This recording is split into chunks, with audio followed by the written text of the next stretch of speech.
Hello everyone, welcome into the live stream. Today we are building the brand new, currently unreleased Lego River Steamboat set.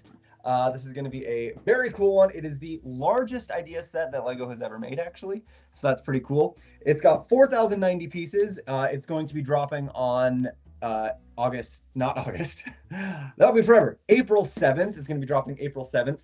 It beat out the previous record holder, which was the Home Alone house, by like 140 pieces or something. So just barely made it the largest idea set that has been made. So we are going to start building it right now, today. So welcome in everyone. We've got Instagram, Twitch, YouTube going. TikTok is having some issues, so we're streaming TikTok the old-fashioned way. We're over here just on a regular old live stream camera. Sorry you don't get my overhead camera TikTok today. I don't know what's going on with TikTok. They're not letting me stream the way I normally do. But happy to have everyone else welcome in. I've got like way too many ways that I have to have all of these devices pulling up all the different to see all the different chats. It's a little bit more complicated of a process than I would like it to be, but that's all right. We're gonna make it work. We're dealing with the technology issues for today, so. Welcome in everybody. Let's get the River Steamboat going. This is a very large set, 4,090 pieces. So this is going to be probably like a 5 or 6 day live stream. Oh yeah, probably. It's going to be a while. So this might. Wow, excuse me. This will be a long live stream with how big of a set this is, I'm assuming. So we'll just do as much as we can and see how it goes. Hi, Albert. Welcome in. Welcome, welcome. Hello, Buckman Ophir. Ophir, hello. Hello, Green Betty. Hi. Let's see, does that work there? Is it too reflective? I've got my little studio lights going, but sometimes they make things very hard to see. David not there. Hello. Thank you for those likes. Okay, we got a lot of bags, naturally, for this large of a set. So we're going to have to sort through some of these before we start with the actual build. And then we've got a box inside of the box, as we usually get for these bigger sets. I'm going to watch this, as this is going to be my next set. Oh, not going to watch this. That's totally fine, Amy. I understand sometimes if it's going to be a set that you're going to be getting, you don't want the build spoiled. I totally get that. But I will give you my thoughts when it's done about the review. Tell you how I like it. Make sure that it's worth it to be your next set, right? Hi, what is your favorite set you've built so far? Becky, I've got a few favorites. My first, we've got some stuff here. I love the giant Hogwarts castle, and I love the Rivendell set, and I love the Dungeons and Dragons set. Love all of them. Or maybe I will. Well, whatever you choose to do, Amy. We'll be here for it. Okay, here's bag number 2, so we can start organizing a little bit. Here's a bunch of extra pieces. Bag number 3. Okay, we're finding some of them. It looks like all of the early bags. Oh, bag 1, perfect. This is what we wanted. All of the early bags were in this box. It's looking like 5, 6, 7, 8. Ooh, they gave us some big base. I haven't seen any of these pieces be used for boats in a very long time. Like the Titanic, the Endurance, none of them have used those pieces. So I haven't seen any of these big single molded boat pieces in a while. 2, 3, 4, 5, 6, 7, 8, 9, 10. Okay. Got our single digits sorted. That was nice and quick. 11, 12. Some more big pieces. My hubby and my son finally got me the Sunflower Vincent Van Gogh. Oh, that's awesome. That was such a beautiful set. I loved it. Absolutely loved it. Hey, TJ. Hi, Gary. Hello, Level Up with Malachi. I'll be right back. Okay, Amy, see ya. There's 32 bags. 32, that's a lot. Oh, it's a boat? Yes, it is the River Steamboat. This is what we're building right here. Hi, TJ. Do you save all your boxes? Not usually, honestly. I feel like there's just not like a whole lot of point to saving boxes after a certain point. 31 bags, you said? Well, there's 31, so... Okay, you know what? They finally did what I wanted them to do. They put all of the later bags in one box and all the earlier bags in the other box. So they're figuring it out. That's great. 15, 28, 27. Oh, so many. Oh, 32. No, there's 32 bags. I actually forgot what number you said there were of bags, so 30. Okay, got our next set.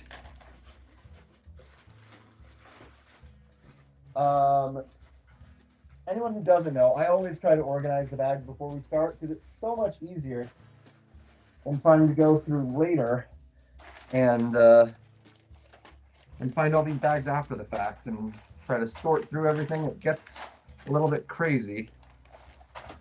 And 7. So sorry, the beginning of the build takes an extra second or two, but it saves us a lot of time later on, so that as we finish each bag, we can just keep going and sail on through. Okay.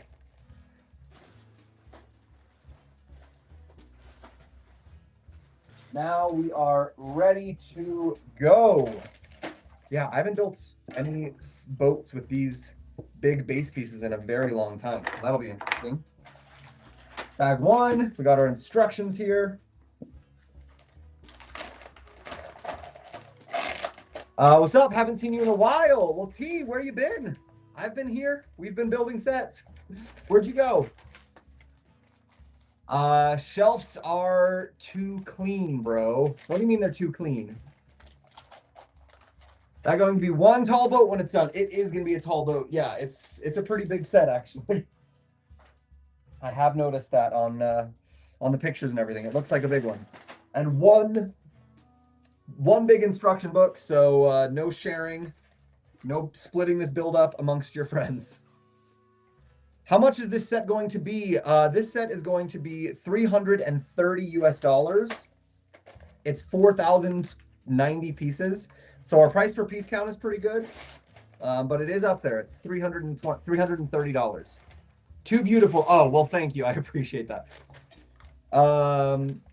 Been busy, man. Been missing lives. You know what? That's all right. Life happens. No stress. We're glad that you're here today, though. Welcome back. Like I said, it's 32 bags in the set. Yeah, Gary, I forgot. Forgot what you said. Just sub, so I'll come back. Well, thank you for subbing. Come on back anytime. Hello, Jess.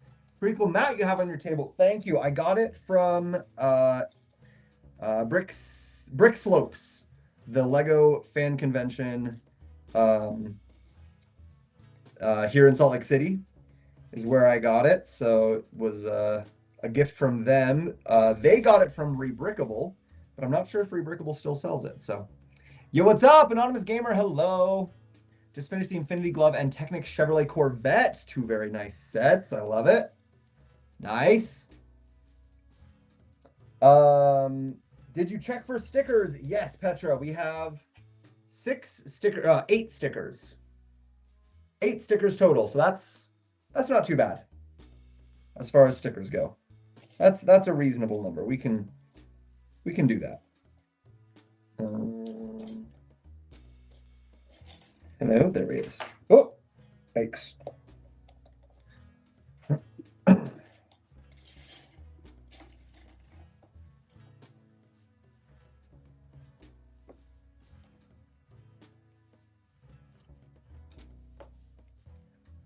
It looks like the printing on this is a little bit darker on the instructions than I would like it to be. It makes the medium brown color look very dark brown, which can sometimes present an issue, but hopefully it won't be too big of a problem as we go.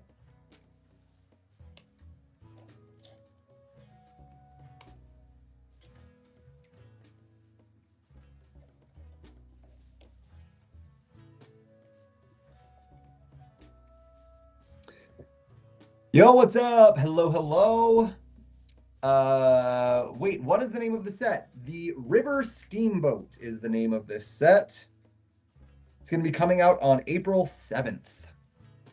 Just got back from the Lego store. I got the Formula One McLaren 2022. Nice. Overhead camera isn't working on TikTok. Yeah, Albert, no, it's not just not working at all on TikTok. For some reason, when I went to open up my my Restream platform that I do my streaming stuff through, oh, I forgot to update that thing too. I just got to turn that off. We're gonna just hide that because I forgot to turn off that thing on the bottom. Forgot to update the little scroll on the bottom. Yeah, when I opened up my streaming platform today, all of a sudden it said, "You're not authorized to stream on TikTok." And I was like, "I absolutely am authorized to stream on TikTok."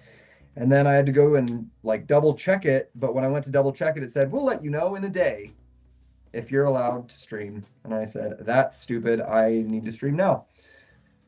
So I don't know what's going on with TikTok, but they kicked me out of being able to use my normal streaming platform. So you guys just get the old school on an iPad version today. If you want to see with the overhead camera, come on over to Instagram or YouTube or Twitch. Yeah. Just got back from the Lego store, got the Formula. Oh, yes, saw that. Started the Speed Champions, worked my way up to the Technic car sets. Those Technic car sets are tough. So, way to go. Those can be challenging. I think I go a little farther than you when I'm organizing my pieces before I start to build. After I sort my bags, I sort each bag by color and size. A lot of people have asked me why I don't do that. I know that a lot of people do. I just want to jump in. Organizing the bags is about as much delay as I can take.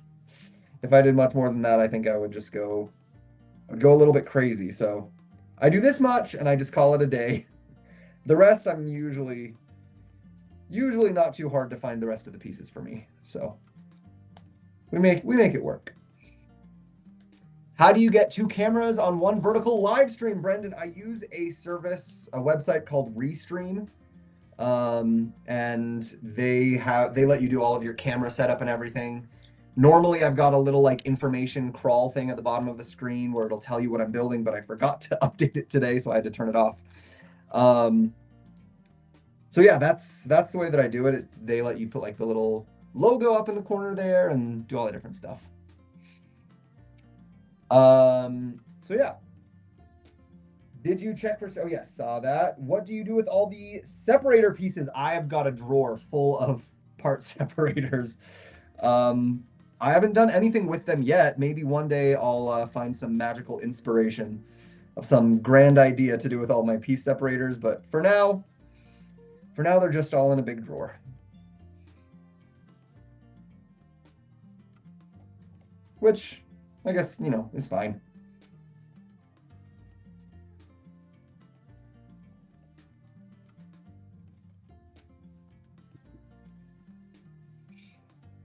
Okay, this goes there.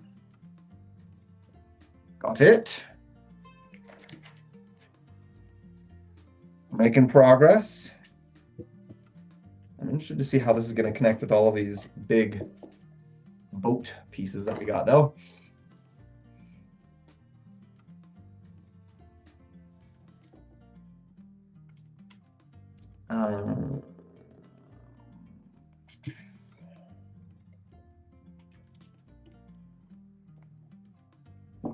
Are those not all on the same level? No, they are. No, they are. Okay. We're good. That just looked weird for a second.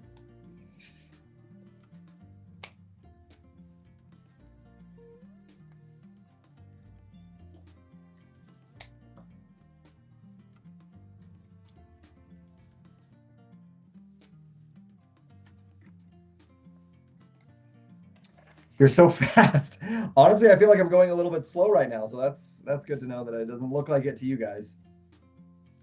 Yeah, I do have to build pretty fast on these live streams because we've got, 4,000 pieces that we have to get through, and after we finish the build, I still have to do my review and everything, and I am under a little bit of some time constraints to get all that done. So I do have to be somewhat speedy in my building.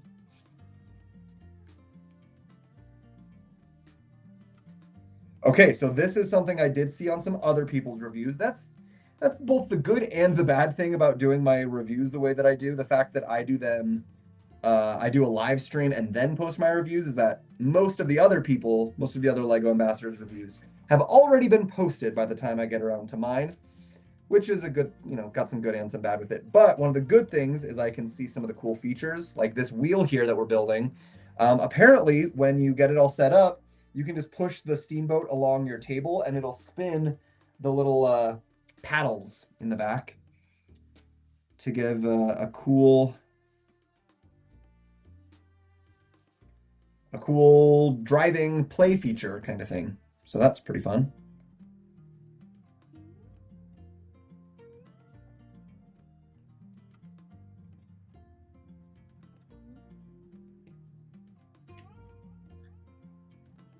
Yeah, so that'll, when you drive that wheel there, it'll move the paddles. That's fun.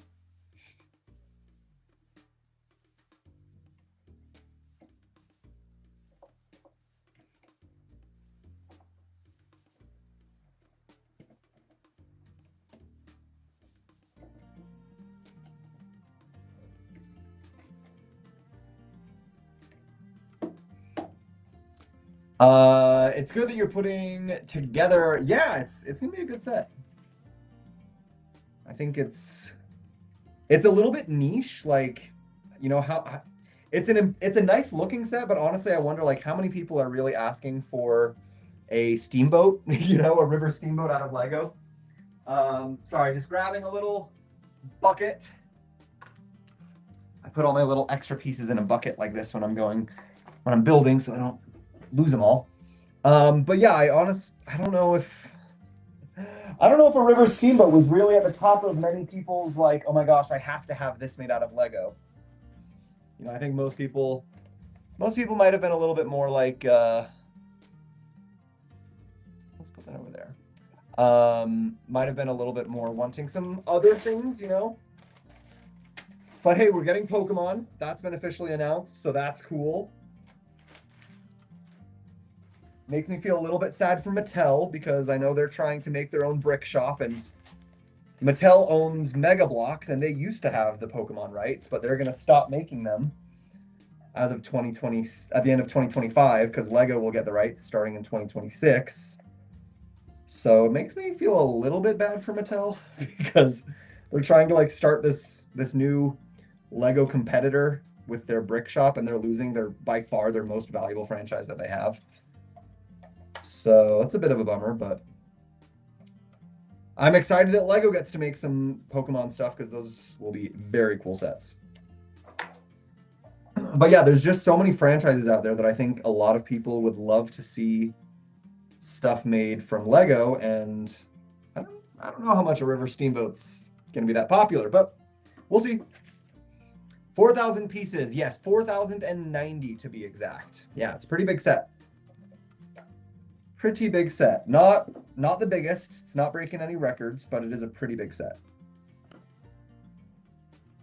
Okay, yeah, there it is. There is how long our River Steamboat is going to be. I'm on day 3 of having COVID. Oh no, Jess, I'm sorry. Sorry to hear that. That's no fun at all. That really is unfortunate. So sorry for you. You are quick at building. Thanks, Colin. I appreciate it. We have a paddleboat wheel here in Kentucky. It's called the Belle of Louisville. Nice. I have been thinking that I might end up customizing mine to look like the steamboat at Disneyland. I don't remember what the name of it is. I think it's... Oh, shoot. Does anyone out there remember what's the name of the steamboat at Disneyland? I can't remember, but I think it would be fun to customize this to look like that one. And then I could like put Tiana on the top of it and stuff. I think that would be a cute, fun thing to do.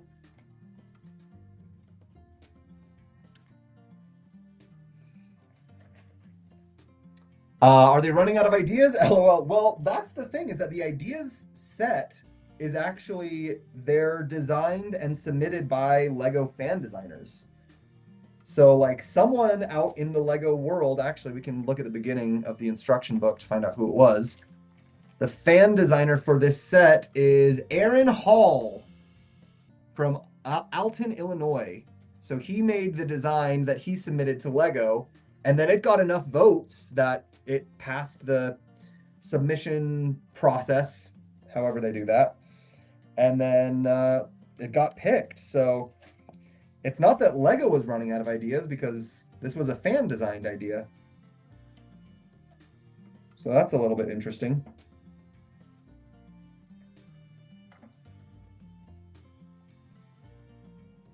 But yeah, it does seem like a little bit of a strange thing. Reminds me of Disney Steamboat. Yes. What is the name of that steamboat? That's the one that I'm thinking it would be fun to customize this to make it look more like that one. Get some Disney minifigs to put on the boat. Exactly. Make it look like, you know, during Fantasmic and stuff when they all come out on the steamboat. I think that would be a super fun way to do it.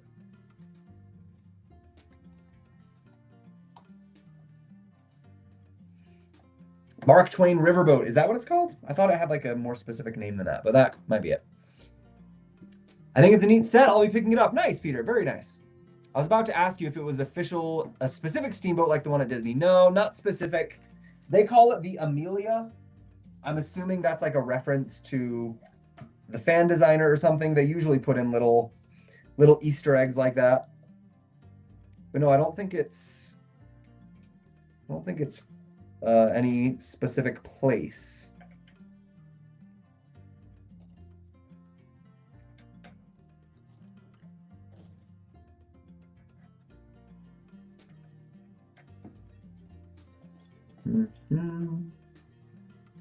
Oh, we don't need one. Okay. Great. Love you. You're adorable. Thanks, Monty. Hi. What's up? First time watching you on IG. Lego Timmy. Hi. Welcome. Thanks for watching. Glad you're here. Hello, user. Hello, hello. Yes, the Liberty Bell is at Disney World. Okay. Okay, gotcha. Yeah, I thought I guess it's called the Mark Twain Riverboat. I thought it had a more specific name, like Liberty or something. I don't know. Maybe I'm thinking of the sailing boat at Disney. What's the name of that one? That one's got a specific name, doesn't it?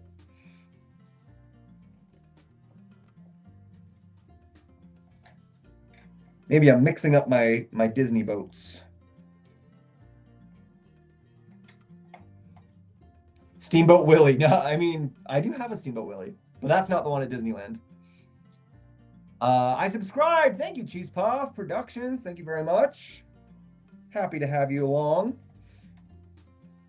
Do you think the T-Rex will get sales, and when? No, I don't. I think it'll be a very popular set. If it does, Lego very rarely puts oh, excuse me. I had hiccups. Lego very rarely puts sets on sale, especially not right when they're released, unless they're like super overpriced.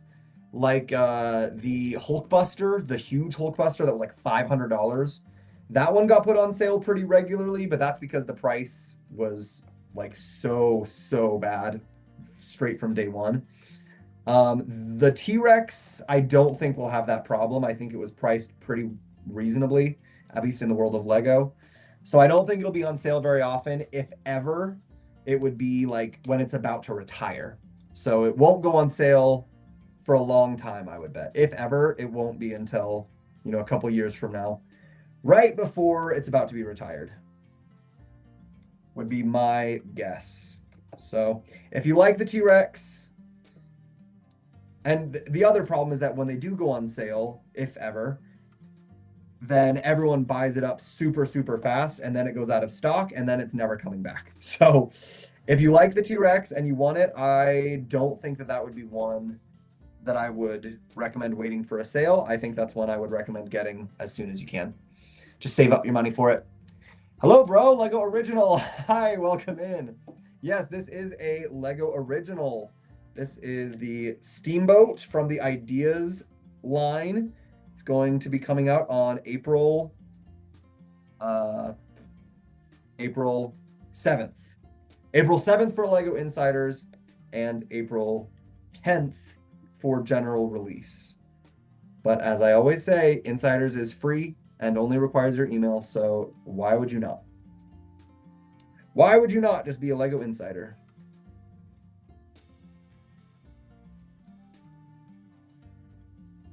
Okay, I don't know what we're actually making here, this little step, but I guess we'll find out. Columbia is the sailing ship. Yes, Columbia. Thank you, Colin. Where did you get your assembly table? This table is from IKEA. It's nothing special. It's just a white table from IKEA. My first target is the Bowser because he will retire. Do you have it and do you think it's worth it? I do have Bowser. I don't know if you can see it on your screen. No, it's over on this way. So you can't see it on TikTok.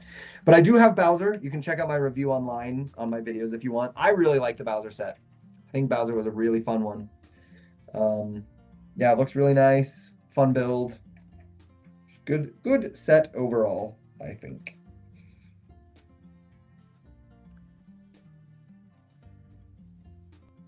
Hey, handsome. Hi, Michael. How you doing? Hey, man. Hello, Noah. Noah? Noah and something? Hi. How you doing? So those who are just joining, this is our River Steamboat. It is the biggest LEGO Ideas set that LEGO has ever done. Coming in at 4,090 pieces. And what is this music? I tried to put some acoustic music on today, make it a little bit more of like a chill, relaxing vibe. I didn't know if hip-hop upbeat style music was really the right fit for a steamboat set, but now this music's sounding a little weird, but that's all right. Have you heard if the Gringotts is retiring and is it worth it? I have not heard if it's retiring. Is it worth it? I mean, that's always a really tough question to answer because it's so subjective. Like what's worth it to one person might not be worth it to another. So that's hard to say. I like the Gringotts set, but I think you could just get the big, well, it's not big. It's actually the mini Diagon Alley that has like the whole alley, but it's like the really tiny version of it. I would just get that one. Unless you already have the big Diagon Alley set, but by the time you buy the huge Diagon Alley and Gringotts to get the whole collection, it's like $600 or something, or more, $700. So I would just get the smaller, like $200 Gringotts that includes like the whole street in the micro scale. I think that's what I would do if you want a Diagon Alley set personally. I don't think the massive one is really that much more worth it. Plus, it's very hard to display. And Gringotts in particular is a hard set to display. Like the display options for it are kind of tricky. You have to kind of have a spot like set aside specially reserved for it.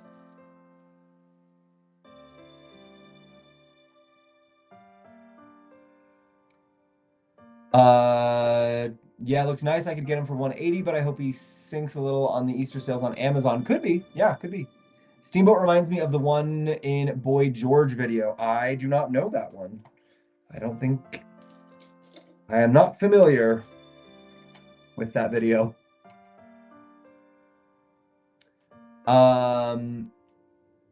Massive. No, I'm finna joking. Hi, William. Welcome in.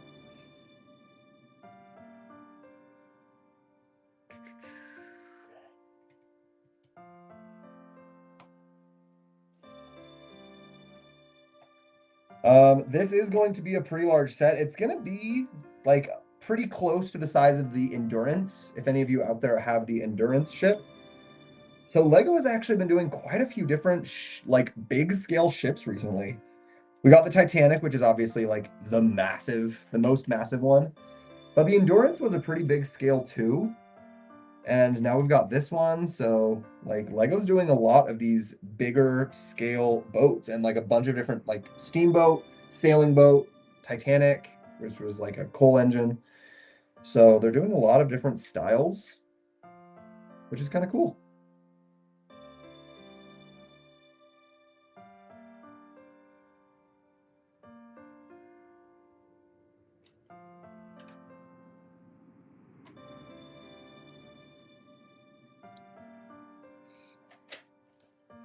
I get the endurance tomorrow. Nice. Very nice. I love Lego. I'm currently working on the Home Alone house. Nice. Well, that is the one that this set just barely surpassed to become the biggest ideas set that Lego has ever done. So the Home Alone set used to have that title, but it just barely lost it by about 140 pieces to this set. They need to do a set of the Flying Dutchman boat from SpongeBob or from Pirates of the Caribbean. I think they did, actually. I think they did do that set. It would be nice of them to do it again for those of us who missed out on it the first time, but I'm pretty sure they did do that set.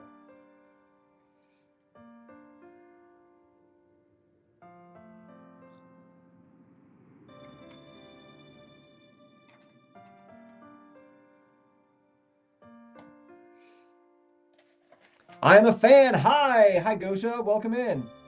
Do you have the Titanic? I do have the Titanic. It's not here with me. It's upstairs on display in our living room. It's one of the few sets that my husband declared was nice enough looking to have on display in our front room.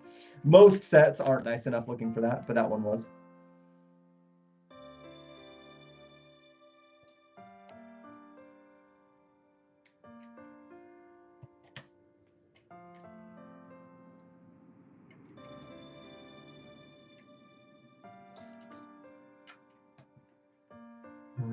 These, okay. Next set, I think you'll get the treehouse or the haunted house. Those are both really nice ones. I enjoy building both of those. Although I think, isn't the haunted house retired? I thought the haunted house retired. I could be wrong.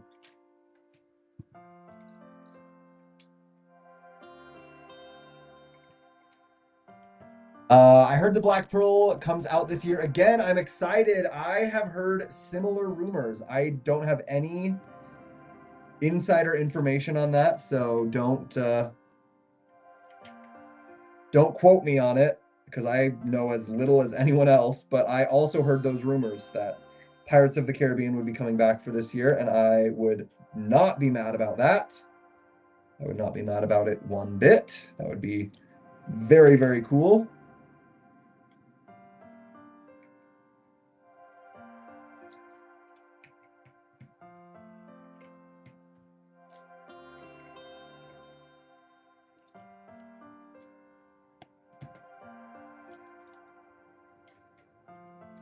What is your favorite set? My favorite set is, I've got a few. It's hard for me to pick just one. My favorites, if I can pick a few, are the Hogwarts Castle, oh, I did not do this in the right order. Dang it. The Hogwarts Castle, the Rivendell set, and the Dungeons and Dragons set. All three of those are gorgeous, beautiful sets.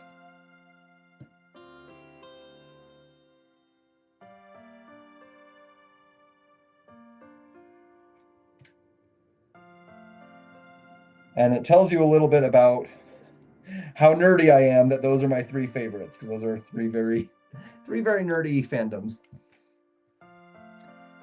I love the Eiffel Tower in the back. That is one of my favorite Legos. The Eiffel Tower was a great display piece. It's not my favorite set because building it was such a headache, but it looks gorgeous. That can't deny that. It is a beautiful, beautiful set. But just the repetitiveness of it was a bit of a struggle to get through. Not gonna lie.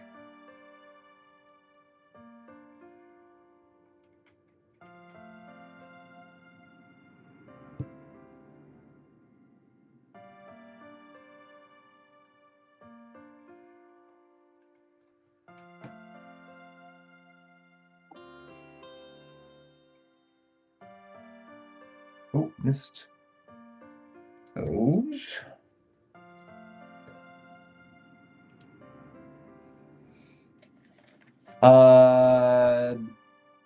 Tomas, I do not understand what you have typed, but I appreciate the hearts. Welcome in. Yeah, I'm not sure what language that is, but thank you and welcome. What is the most fun set to build? I mean, obviously that depends a lot on you and your personal preferences. Let's see. For me, that's one of the reasons that those three sets are my favorites, because those three were all very fun to build. I think the Dungeons and Dragons was probably the most fun for me to build because it was such a like Easter egg heavy set, you know? It's always really fun when you're building a set and you put something in and you're like, oh, look at that little detail, that little hidden nod to the fan community or whatever. And there were so many of those in the Dungeons and Dragons set. So that made the Dungeons and Dragons really, really fun to build. How many Lego idea sets come out in a year? It depends on the year. So I'm not positive, but this is idea set number 64. And they've only been doing them, how long have they been doing idea sets? Oh gosh, it's actually been a while now. I'd say they probably come out with like four or five in a year. Something like that. I thought that was Java's sail barge until I read your title. Honestly, the bottom looks like it looks absolutely like it, so that's a totally fair thing. But no, that's why I've got the box right here.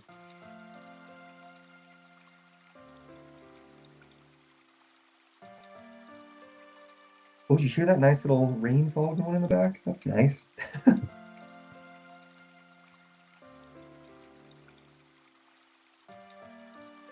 Just getting some nice relaxing acoustic sounds.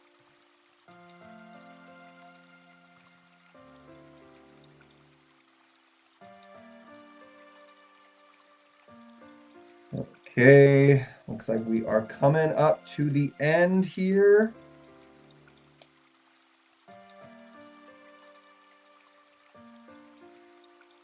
I hope that I haven't missed those two pieces.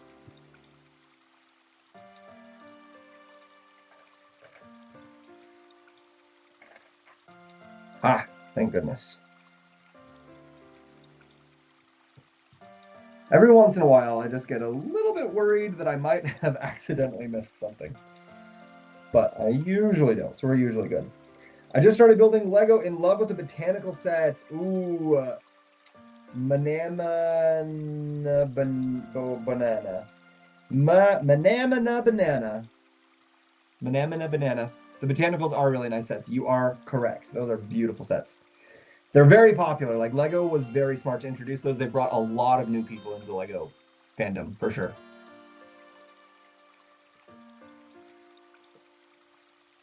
What Lego has taken you the longest? The Eiffel Tower.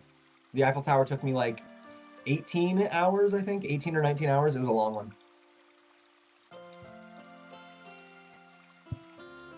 That is nice hearing the rain. Yeah, we're just having some chill Lego time vibes, right? What is your biggest set? Biggest size-wise is the Eiffel Tower, which is behind me there. Biggest piece count-wise is technically the world map. But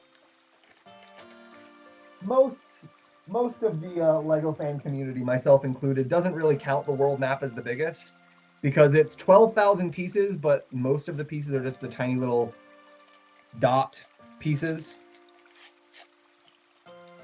the little 1x1 studs. So it kind of feels like cheating.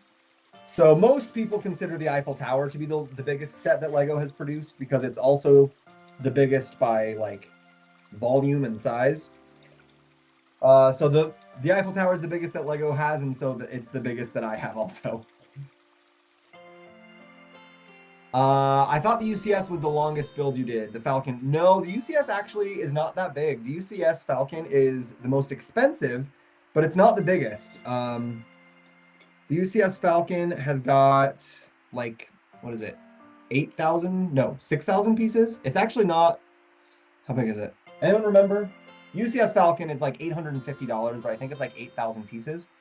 The Eiffel Tower is 10,000 pieces. So it's quite a bit bigger of a set. Oh, unless you mean the longest build in one sitting, and then the longest build in one sitting is the Millennium Falcon. Because yeah, I did that whole thing in 16 hours. That was a little nuts. But the longest overall was the Eiffel Tower. That was like 18 or 19 hours. Isn't the Titanic biggest by weight? Like 31 pounds. Ooh, by weight? It might be. I'm not positive by weight. But by like measurements, the Eiffel Tower is bigger. By measurements and by piece count, the Eiffel Tower is bigger. I'm not sure though. That would be an interesting thing to look up if the Titanic was larger by weight. Why is the cockpit on the Falcon on the wrong side? Because your screen is mirrored. That's why. Gringotts? What about Gringotts, Fra? I do have it. I thought the Eiffel Tower was 10,001 pieces. It is 10,001 pieces. Yes.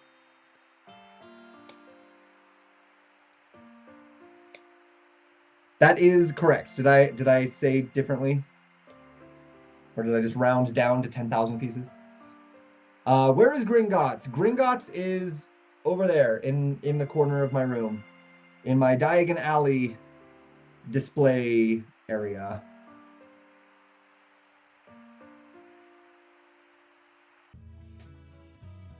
Hold up. Did I put the wrong size piece? I did. Ah. Dang it. Is it this one? Dang it, I put the wrong piece on, guys.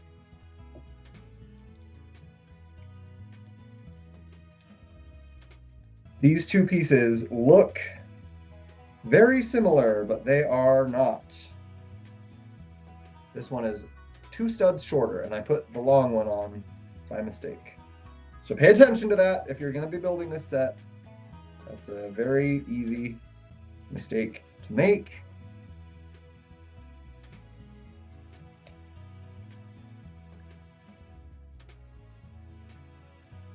Don't put the wrong piece on. The big ones are the hardest ones for me to see the size difference, because you have to like sit there and count literally like one by one how many studs it is. I watched the live of that build from the UCS Falcon. I remember, Gary. Yeah, you were there. That was a struggle. And you know what? It's, from what I hear, it's kind of like having a baby, because I hear a lot of women right after they have their baby, they're like, oh my gosh, I never want to have a baby ever again. But then they kind of forget about how difficult it was. And then after a while, they're like, yeah, I can do that again. And that's kind of what I'm at with the UCS Falcon. Because we did that for Star Wars Day last year, and at the time I was like, oh my gosh, that was so miserable. I'm not doing that again. But now I've kind of been like, maybe I'll do another one like that. That could maybe be fun, right? So I've kind of been trying to decide if I'm going to attempt doing another one. Maybe do one of the other UCS Star Wars sets for this Star Wars Day. Another 24-hour live stream. I don't know. We'll see. I was there too. Yeah, Albert, I know. Yeah, we had a lot of people who were there. It was great. I like this view much closer. Okay, yeah, great. Eiffel is 4th biggest by weight, and then Roman Colosseum. Oh, wow. I would not have guessed that by weight. That's interesting. Then Falcon, then Star Destroyer. Huh. Okay. Can you see it? Can I see the Gringotts prank? Yeah, I can see it. It's over there. What's up, man? What are you working on? Hello, Christopher. This is the River Steamboat set that is coming out on April 7th. So that's what we're working on. Welcome in. Will all the friends join in again, or are they a no way am I doing it again? LOL. They would definitely help out. I mean, I think all of them, they weren't there for as long as I was there, so they probably weren't as traumatized. So I think if I did it again, they would be willing to help out again, because for them it was just like pop in, build for a couple hours, and take off, you know. So that's a much easier thing to do than to sit there and build for 16 and a half hours straight.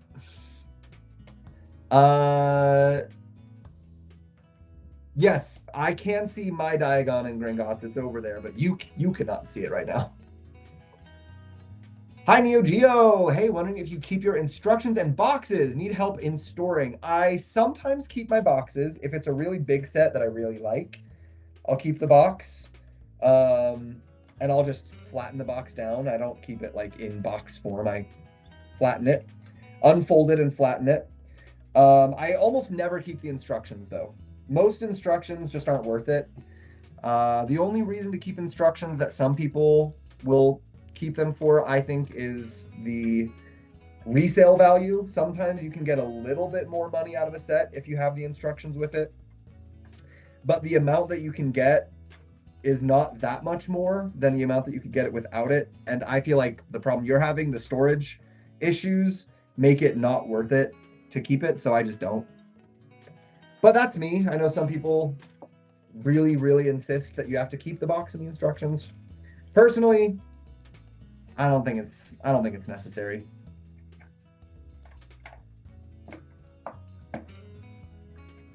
Well, they put this little thing in there. I'm assuming that's supposed to represent the steam engine. But they didn't give us like a little guide in the instructions like they sometimes do. So I'm not actually sure about that. Just my assumption. Because we're just covering it all up. So I'm assuming that's supposed to be like the steam engine underneath the deck of the boat. Can't decide if I want to open a set while I'm sick. Don't want to get germs on my sets. I mean, building Lego while you're sick can be a nice way to pass the time. But on the other hand, sometimes when I'm sick, my brain trying to build Lego is just like so foggy that it just doesn't work.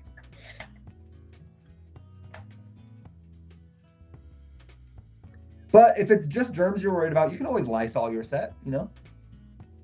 Get rid of the germs. Okay, we got 30 of these pieces. Wow, so many. I'm waiting for Belle's Castle. That's a good one. That is a good one. Hey, TJ. Hi, Kate. What's the size of that one? This size? I don't know. I'm missing a piece from a retired set. I searched Lego and they don't have it. Where can I find it? I would look at bricklink.com.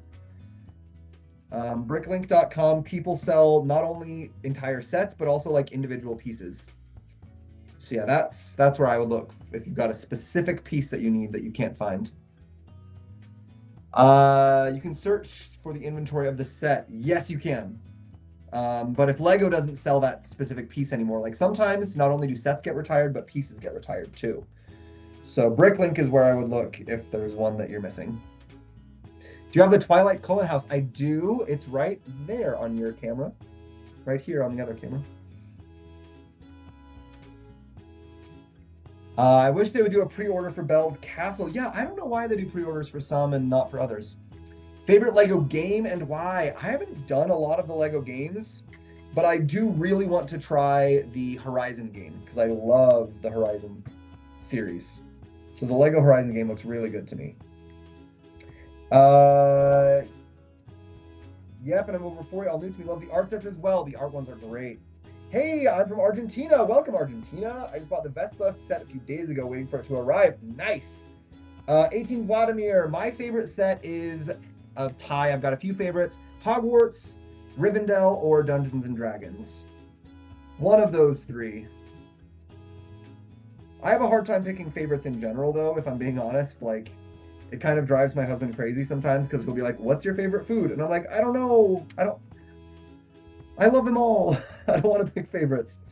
And he's like, come on, you just have to pick a favorite. And it's difficult for me to pick favorites. It really is.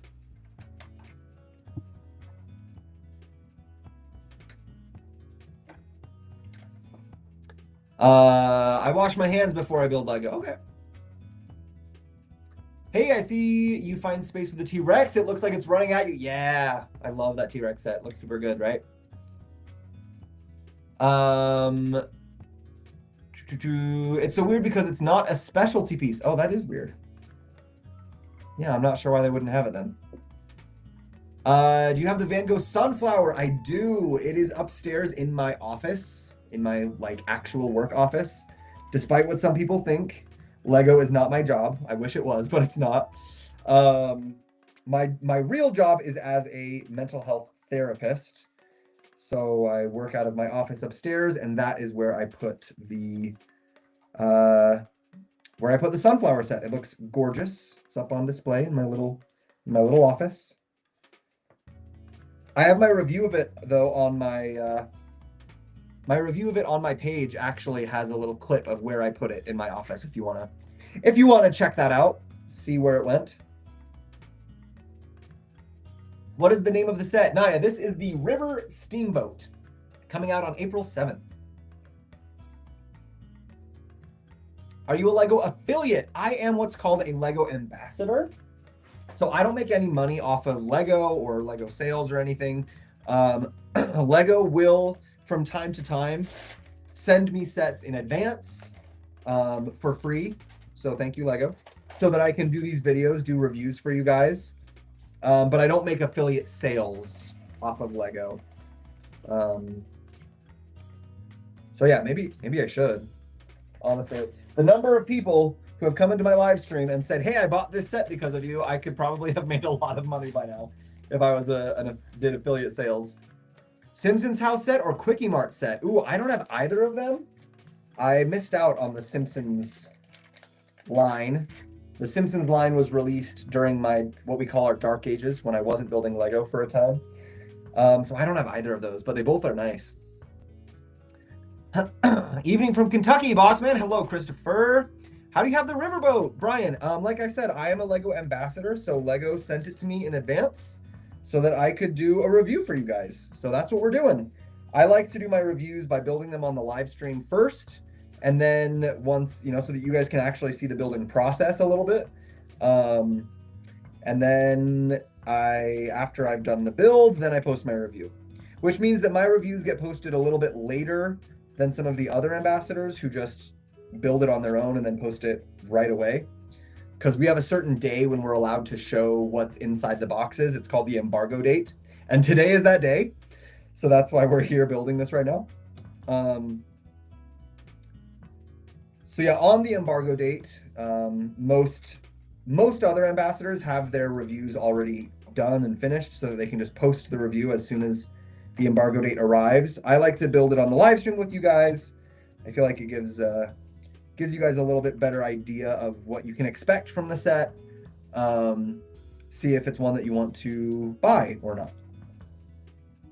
So that's just the way I do it. There's no like rules. There's no right or wrong way to do it. Just different ambassadors have different styles they like to do. How much will the Steamboat cost? It's going to be a $330 set. What are you building? The Steamboat.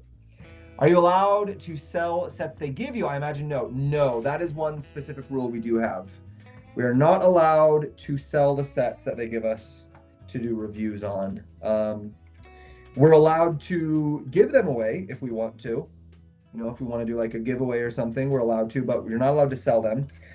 Speaking of which, I do have a giveaway going on my page right now. If anyone's here who has not already entered, I encourage you to. Tomorrow is the deadline to enter. Just go check out one of the most recent, which video is it? It's like the second or third most recent video on my page. I just posted it 2 days ago. Pretty easy entries, and there's a chance to win multiple different Lego sets. So yeah, if you're wanting some good giveaway free stuff, go check it out. Brian, thanks for following. How many pieces is it? 4,090 pieces. Yes, 4,090. Uh-oh. Oh, there it is.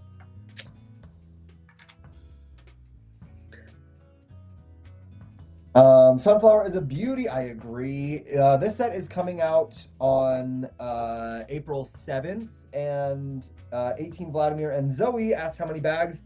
32 bags in this set. It's a pretty sizable set in terms of bags.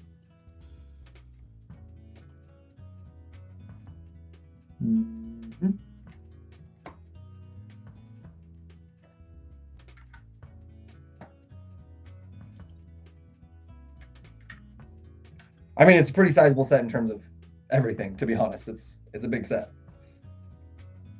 Yeah, 4,090 pieces, 32 bags, releasing on April 7th for LEGO Insiders, April 10th for general release. But if you're watching this live stream and you care enough about LEGO to like be here watching this, you should absolutely be a LEGO Insider. Doesn't make any sense not to be, in my opinion. What are you doing? Building LEGO, building a steamboat. Welcome in.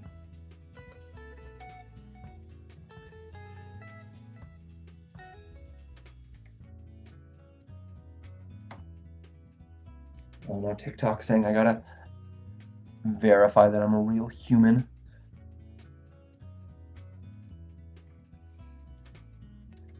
Working on T-Rex myself, just got the Eiffel Tower today. Nice, Brian. 2 very large and very nice display sets. Love it. Uh-oh, dropped a piece. Oh, piece. Where did you go? Oh, on the chair.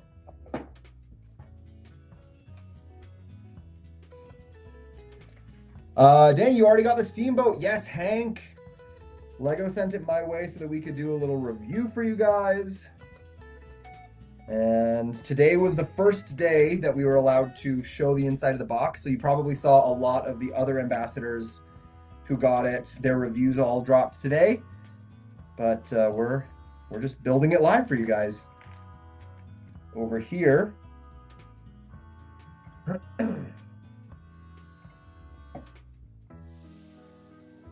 How do you become a LEGO ambassador? Zoe, good question. I actually have an entire, very long, very thorough video on my YouTube page all about that. I recommend you check it out. The short answer is you apply. Anyone can apply to be an ambassador. Of course, not everyone gets accepted, but anyone can apply. There's a few rules for applications and stuff like that. And it's a little bit of a long process to do the application. But I walk through it literally step by step, the entire process on the video on my YouTube page. So yeah, if you want to apply to be a LEGO ambassador, I recommend you check that out.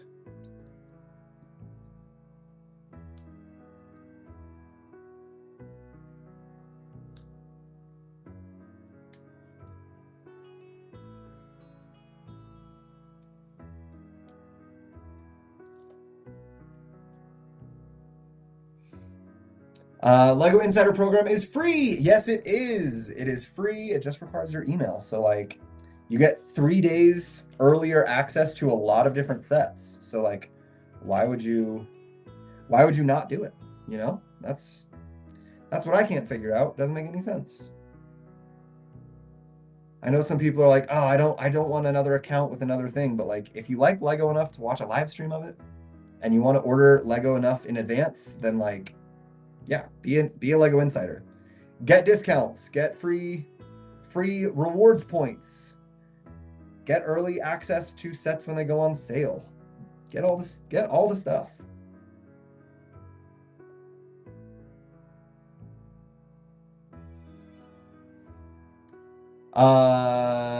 Prefer the larger sets, like that they take time. I'm the same way, Brian. I'm with you there.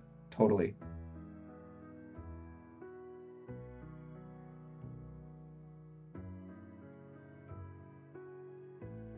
What's up, TJ? Galen, welcome in. Good to see you.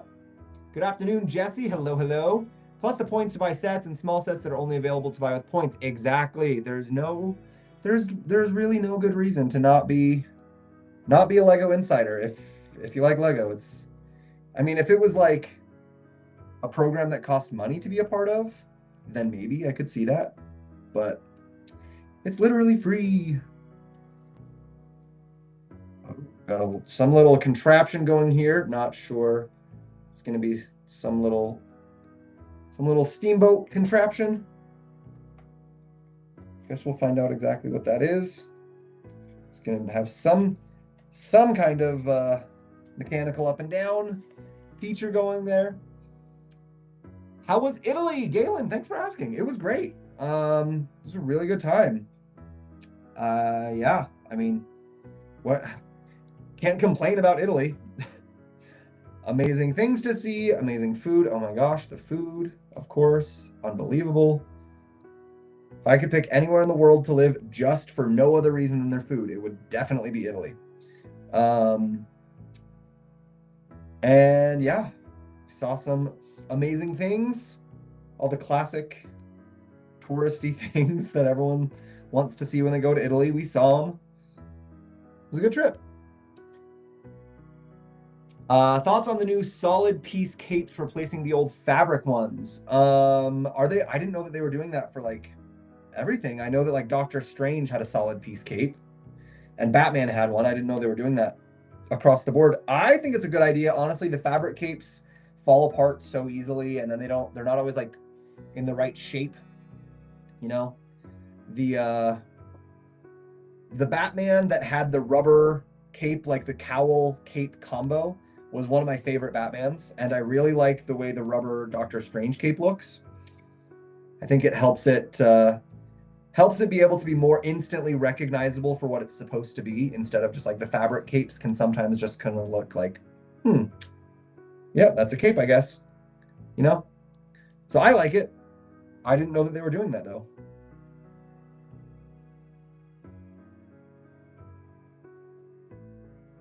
But yeah, the rubber capes they've done so far on those characters at least have looked really good, so.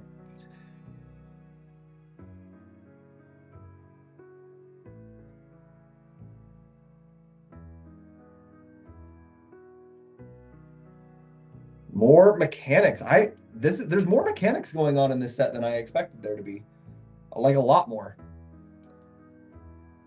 How many Lego stores did you go to in Italy? LOL. 3. Florence, Bologna, and Rome. Venice didn't have one, apparently.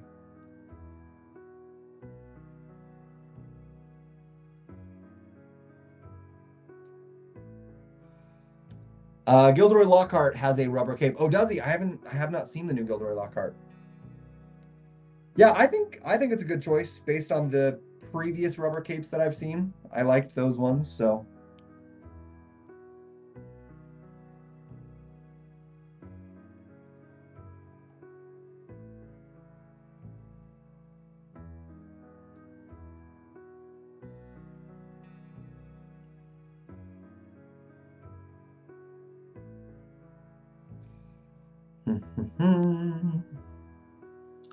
Okay, we got our rudder.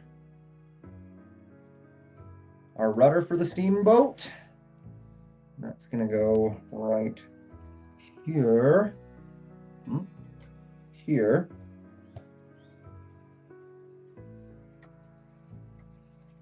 Oh, and that flips right here for steering. Haha.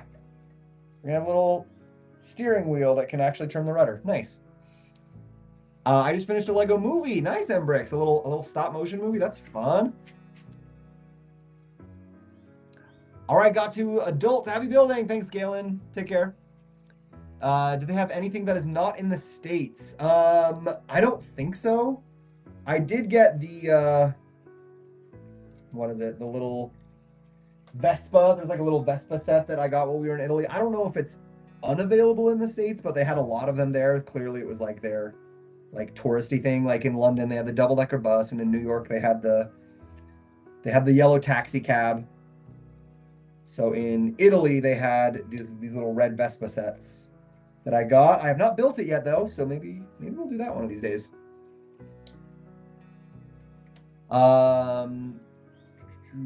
Hey, good evening. Hey, Deef, welcome in. Good Grumpishal day, everyone. I don't know what that is, but hello, Grumpy. So you can build these sets for free to do a review. Yeah, basically. Is it a complicated process to become a designer for Lego? I think so. I don't know. I'm not a designer, so I don't know what the process is like.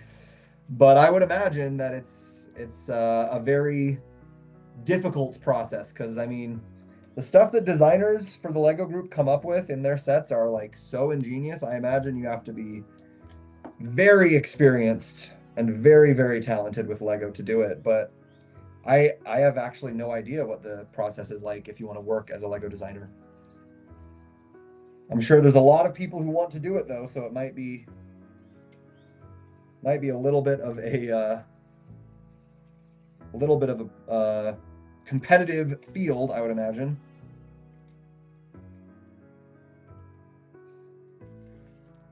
Yeah, it took a while, but good for me. It's called Commanders and nice. Congrats. Always fun when a new project gets finished, right? Way to go. Are the Lego sets different in Europe than in North America? No, not really. They're mostly the exact same. The only difference is that you guys in the people in Europe have been getting more paper bags. And so when I do a review, I get paper bags because usually the review sets are sent from the European distribution. And the American distribution, the American factories are still mostly doing plastic bags. That's the only difference, really.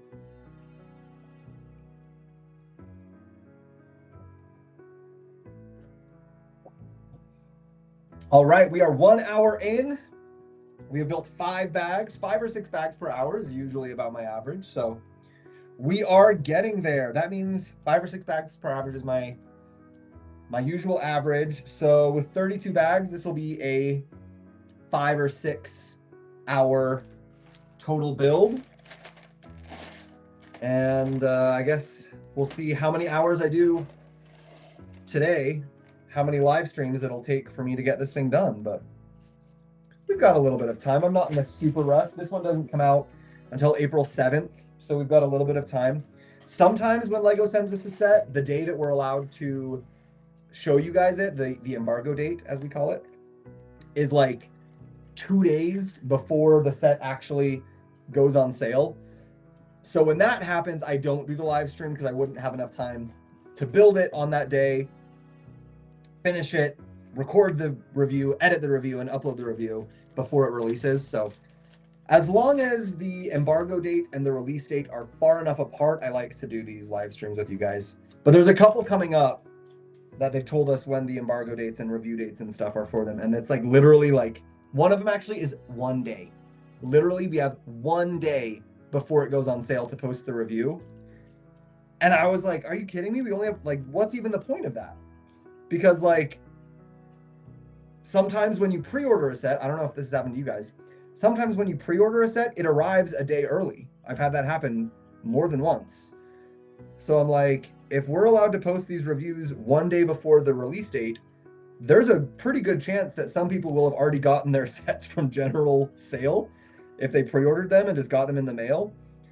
And then like, what's even the point of doing a review? You know what I mean? But they've got their reasons, I'm sure. It's their choice, their call. So I'll follow the rules. But I did think that was a little bit weird that we're not going to get to have any more extra time before it releases. Like, what's the point of doing a review 1 day before? Like, everyone's already decided if they're going to buy it or not at that point. Okay, so there it is. This little bit right here goes up and down. I don't know if you can see it on the video, but as you drive it, as you push the steamboat along, it moves this wheel that's on the bottom of the set there. And that wheel pushes these gears, which gives you some action here, some motion, and from what I understand, is going to also rotate the paddles on the back. So it'll look like it's driving around. What's a franchise you'd want to see a Lego set from that's never gotten one?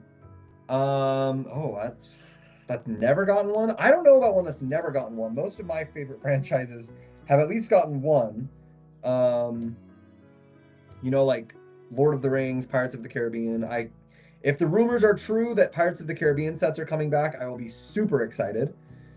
I'm super loving that we're doing more Lord of the Rings sets, you know, Rivendell and Barad-dûr and etc. That's been great. But I can't think of one that's never gotten a set, a franchise that I love. Maybe like an Arcane set could be pretty cool. Or an Uncharted set. I love the Uncharted video games. But I don't think we'll be getting an Uncharted set because they didn't make an Uncharted set when all the games were coming out, and they didn't make an Uncharted set when the movie with Tom Holland came out. So I think at this point we're a little bit past hoping on that one.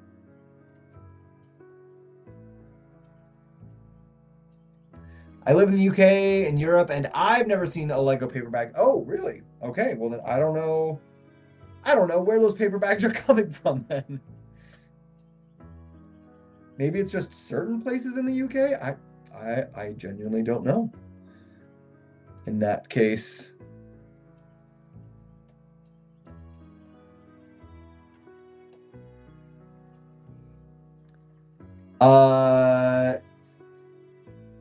It took me about a day to complete only 10 bags of the new Jurassic Park Tyrannosaurus Rex fossil. That's a beast of a set. It really is. It's a big one. Those who don't run out and buy right away. Yeah, yes, fair.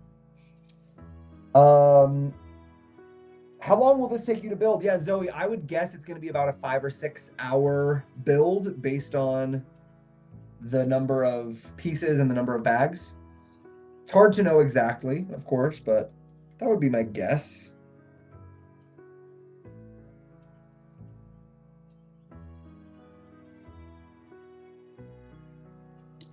Is this music getting a little bit repetitive? Is it just me? I'm not like paying very close attention to it, but sounds like it's just doing that same over and over.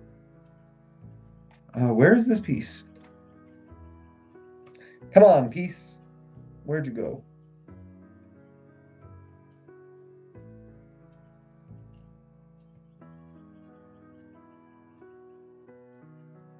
I don't hear the music. Yeah, it's not really playing on TikTok. Like I said, TikTok did some weird stuff to me today. It kicked me off of my integration with my streaming platform, so it's not working the way it's intended to. Not sure why. Ah, there's the piece. Stuck in the bag. That's why we don't throw away our bags until we are absolutely positive that we have finished with everything in that section. Where did you put the Beauty and the Beast castle set? It is down on my Disney shelf, which is currently covered up. But it's next to my giant Disney castle. So it's got a nice little home there.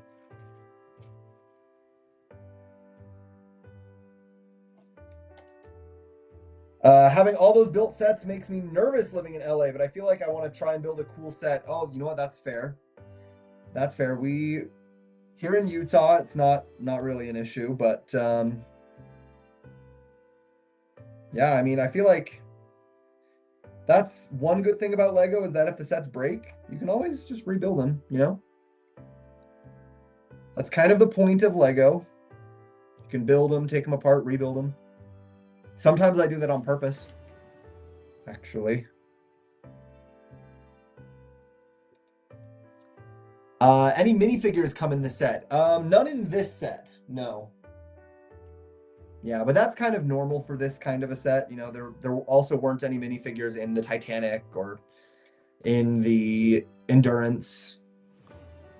There were in the Endurance gift with purchase for Shackleton's lifeboat, but not in the actual set.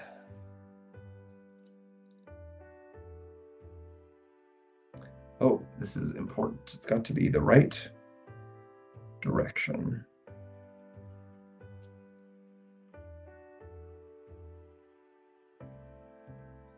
Okay.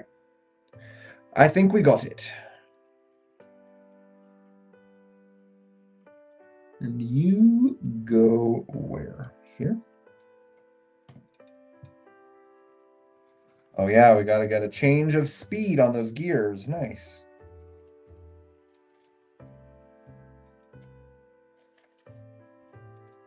I can't hear any. Yeah, the music isn't on the TikTok feed. The TikTok feed is being weird. Didn't let me integrate it with my. That's why you also don't have the overhead camera today on the TikTok feed. Sorry. Sorry about it. I don't know why TikTok's being weird today. How was the build for the T-Rex? The T-Rex build was very fun. I really enjoyed it. A lot of people worried that it would be repetitive, and yeah, there are a couple repetitive steps, but overall, it's not too repetitive in my opinion. Yeah, it was super fun, and it looks amazing on display. It's like such a cool display piece. How much money have you spent on all of your Lego? I don't even want to try to guess or try to count that. It would be way too much, and it would be maybe a little bit sad for me to find out how much I spent. Or if I did find out how much I spent, I might think that I had to cool it down with my Lego spending, and I don't want to do that. So I'll just keep living in blissful ignorance and pretending like it's totally fine. It's all under control. Same, yeah, Odette. It's you know, a lot, but it's what I love. You know, everyone spends money on the things that they love. Like, it's not making me go hungry. It's not making me, you know, get kicked out of my home and not pay my rent or anything like that. Miss my car payments. So I'd say it's under control in that aspect, but I'm sure a lot of people would disagree with me. Do you buy your Lego from Fashion Place? Yes, that is my Utah Salt Lake City Lego store.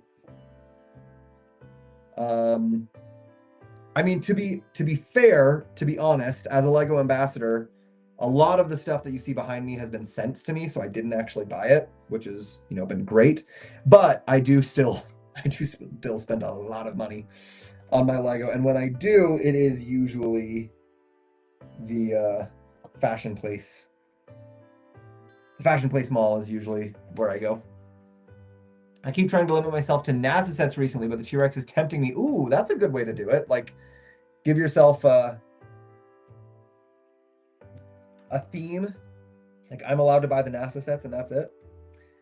Although it sounds like maybe it's not working as well as you had hoped to limit yourself. The T-Rex one is super cool. Can't deny it. It is a very fun, very cool set, and it looks super nice on display. Steph, thanks for following. Thank you. Welcome to the obsession.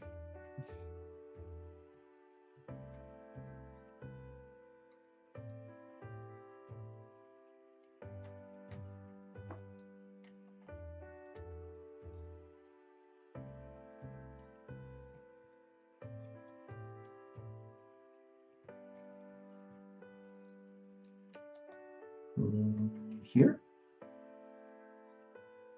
Yes. Oh, so they leave some windows open in here so that you can see into the mechanics of the ship. That's kind of cool. They don't just cover it up. They let you still look inside. Right there. Oh, can you see that? Yeah, they got like those little window pieces looking into that mechanical section. Do you have the Titanic? I do, Tubing Pro, yes. I don't have it down here in my Lego room. It is upstairs on display in our living room because it's a nice enough one that I think it looks really nice on display. It's like an adult display piece, whereas a lot of Lego sets don't look quite so adult. A lot of them are like, yeah, that is still a children's toy, even though it's technically ages 8 and up. But the Titanic, I think, looks really nice on display. A lot of people can't even tell that it's Lego when they first see it.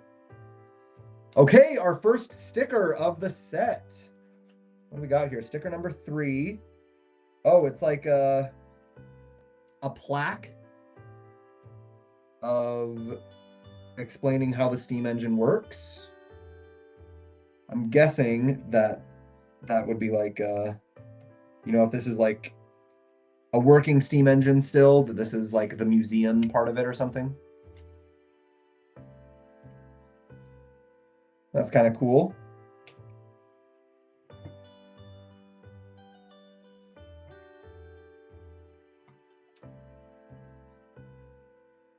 I love the content, dude. Thank you, Harry. Thanks very much. And Famous, thank you for the gift. Appreciate that. Some of the flower sets look really nice in the right room. I agree with that too. We've got a couple flower sets out on display too. The orchid, the big orchid, not the mini orchid. I like the mini orchid, but the big orchid is one of my favorites. That one is also out. That one's in our kitchen.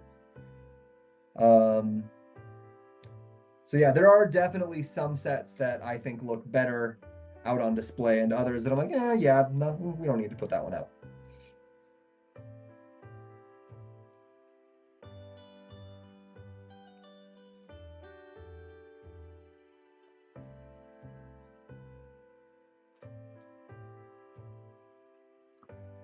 Okay, oh, so maybe this is the actual steam engine part. Maybe I misspoke earlier.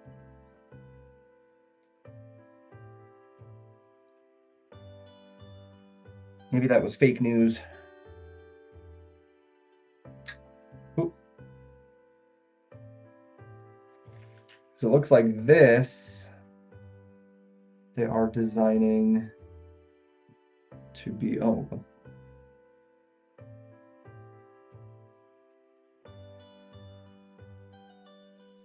Oh, yikes. This is the little piston pieces that I've seen on a couple other engine style sets. Oh, it goes up. Wait, what?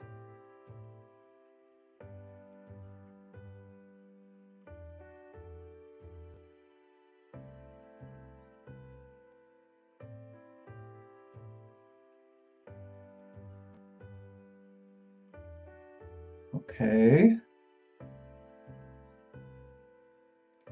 Looks like they're doing this to make a little like working model of the steam engine section. That the Titanic? No, this is the River Steamboat. Kind of a similar vibe though, but no, the River Steamboat is coming out on April 7th.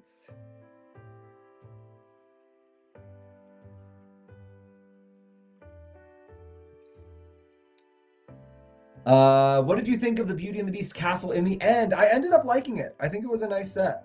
Not like my favorite set of all time, but it was a nice one. I think they did a good job on that set overall. Okay, yeah, so here is a little, looks like this is supposed to be like if the steamboat is like a museum or something. They got this little, oh, there it is. This little like model of that like piston in the steam engine, how that would work. And then like a little plaque there saying, you know, showing it. So I guess this is not supposed to be an actual old steamboat, but like a modern one that you can go and visit to see how the old steamboats would have worked. Hot Rod, thank you for following. Welcome in. Welcome, welcome. Hi, I'm new. Hello, Gosha Sad. Welcome. I hope you have a good time in our live stream. Hang out.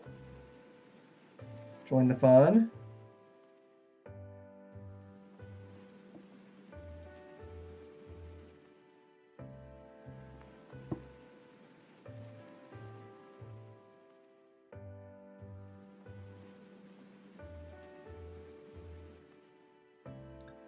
Ooh, what is this? What are we doing? Okay.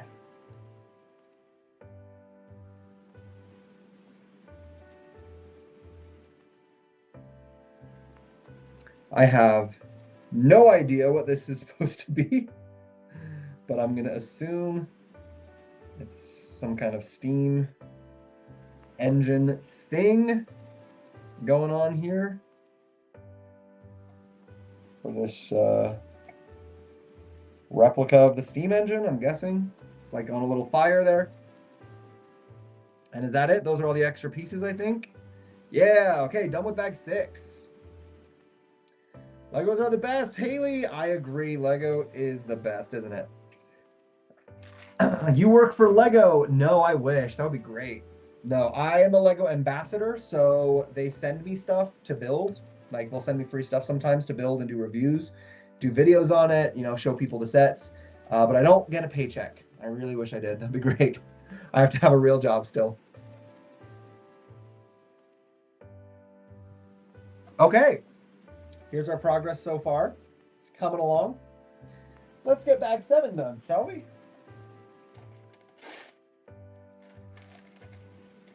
We're at 1:25, so that bag took a little bit longer than I normally take on the bags, but that had some more complex Technic pieces and stuff. Technic sections always slow me down, but it looks like we got just some straight, good old bricklaying for bag 7.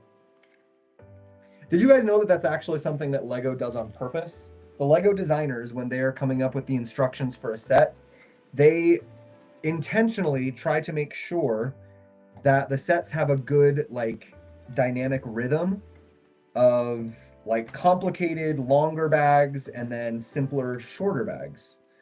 Like, it's actually something that the designers pay really close attention to make sure that you're not, like, getting bored. Like, they want the bags to have a natural, like, rhythm, rise and fall kind of a feel.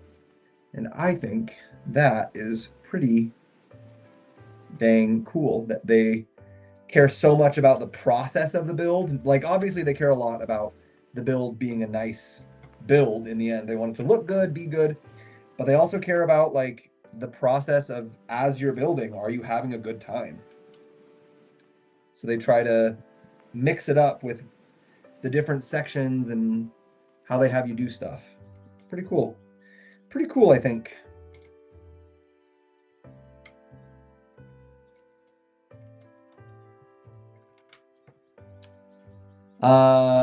What is your day-to-day job? My day-to-day job is as a mental health therapist. Yeah, I am a LCSW mental health therapist. I'm trying to get them to build a Lego Technic articulated fire truck with working parts. That would be cool. You could design that yourself and submit it as a ideas submission. That'd be cool. I bet some people would get on board voting for that.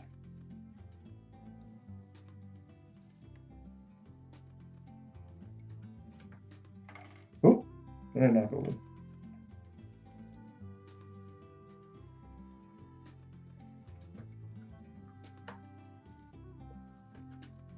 My OCD will not let that stand.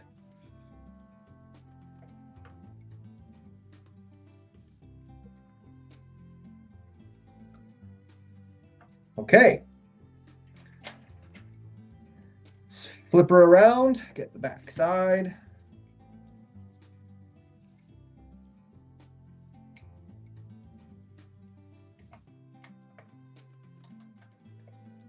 We might be at the point I gotta keep these bricks closer to me.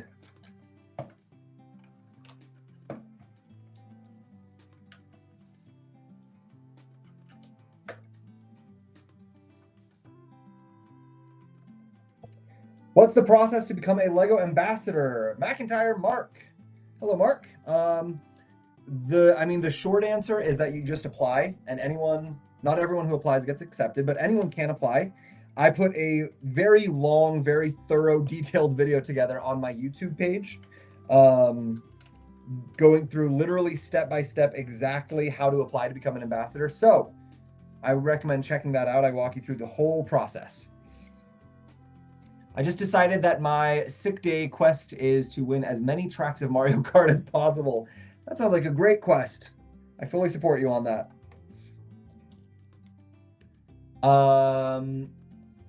Wow, nice. Have you ever used Lego in therapy? I have, yeah.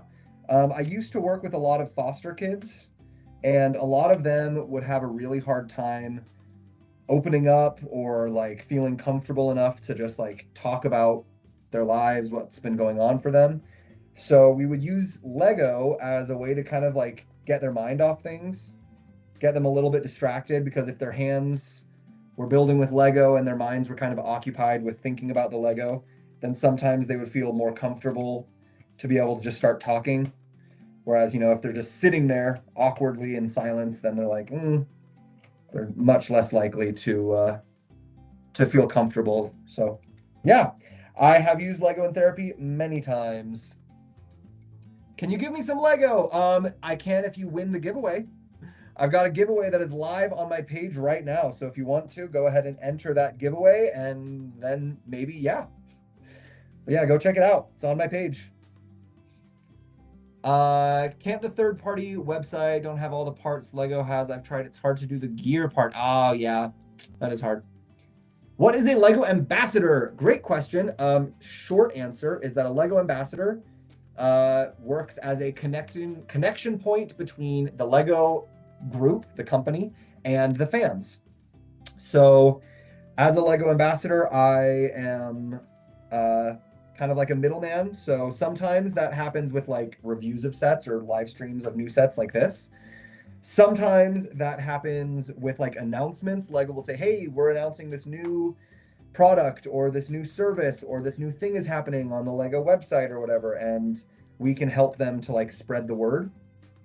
So it's kind of a lot of different things all rolled into one, but ambassador is really what it is. That's like the best name for it, because that's the main part of the job, is being an ambassador, being the go-between, the connection point with oh no, I was right. The connection point with the Lego group and its fan community, which is a very cool, fun opportunity. What age do you need to be to sign up? You have to be an adult. You have to be 18 or older to be a Lego ambassador. But if you're younger than 18, you can have an adult be your representative for you. So you can like kind of still be an ambassador if you're under 18, but technically the ambassador would be the adult. Even if you're the kid is like the one who's more into the Lego, you have to have an adult be the one actually like doing stuff. I'm about to start the Tuxedo Cat. So exciting. Nice, nice. I don't know if you know this already, but the Tuxedo Cat actually purrs when you turn its neck. It's a very cool little play feature. I mean, obviously it doesn't actually purr, but the sound of the gears shifting inside of it sounds like a cat purring, which is fun. Hi, have you had a good day? I've had a great day, Zach. I'm building Lego. No complaints. No complaints.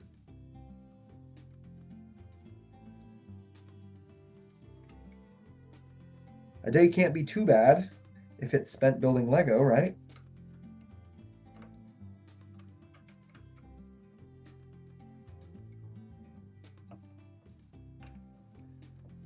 Whoa, cool. The purring. Yeah, it is. It's like, it's, you know, it's this little, it's very quiet, but it's this little, when you turn the neck. It's kind of cool. Cool little feature. Okay, bag 7, done. Now we're kind of catching back up to the speed that we should be at. Bag 8. Let's see what we get going for bag 8.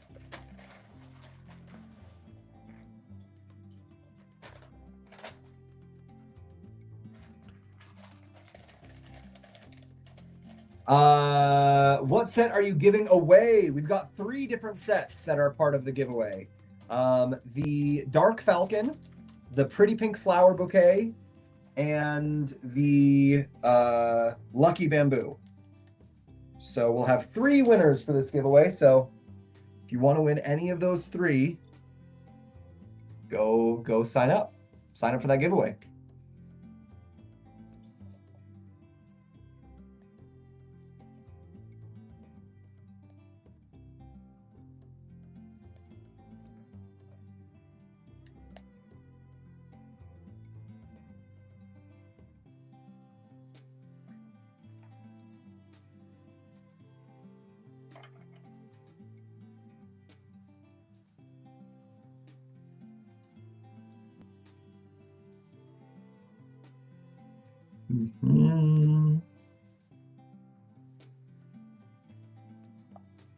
Okay, once again, a little sub-assembly that I don't quite fully understand.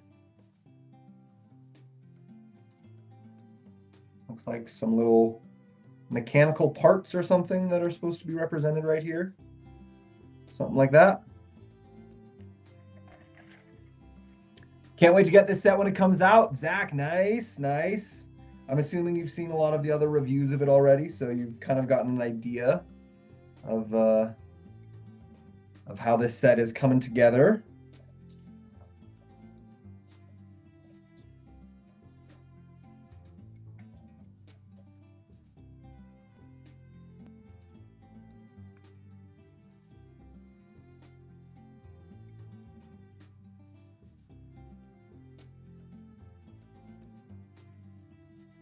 And this goes here.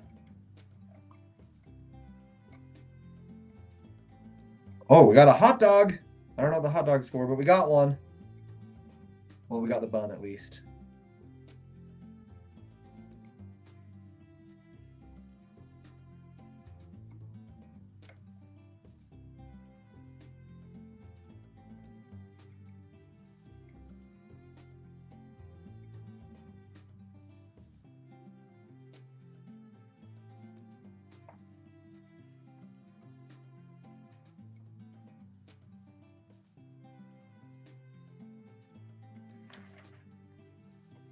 Hi, Descendants. Just got the Eiffel Tower waiting for it to come. I can't wait. Nice. That's a big set. UPS have been in Legoland, Denmark. Nice. That's a fun place. Is it cheaper to buy sets from Bricklink than eBay, and is Bricklink safe? I think yes to both of those questions. I have bought many sets from Bricklink. They've always been totally safe, totally legit. They've always been in good shape. The sellers on Bricklink are all Lego fans, so they're not going to be people that are like ripping you off. For the most part, I guess. You never know. But yeah, I've bought a bunch of stuff on Bricklink. It's always been very safe, and I have always found better prices on Bricklink than on eBay, personally. So in my experience, yes. On both accounts. I think Bricklink is where I always go if I'm buying something that's used, that's Lego. T-Rex looks beautiful, doesn't it? I really want UCS Falcon, but it's so expensive. It is. I mean, as of right now, it's the most expensive set that you can get from Lego. Rumor is we're getting an even more expensive UCS Death Star, but I guess we'll have to wait to see if that ends up being true. Have you ever messed up on a set halfway through and had to start from square one all over again? Never from square one. There have been a couple of things that have been like such a big mess up that I've had to go back a lot, but never completely square one. I'd say the most I've ever had to go back is maybe like halfway. And even then, it's not really like going back to square one. I'm able to like take it apart in pieces and then fix it and then like put it back together. So it's never like totally a loss. I'm always able to save it somewhat at least.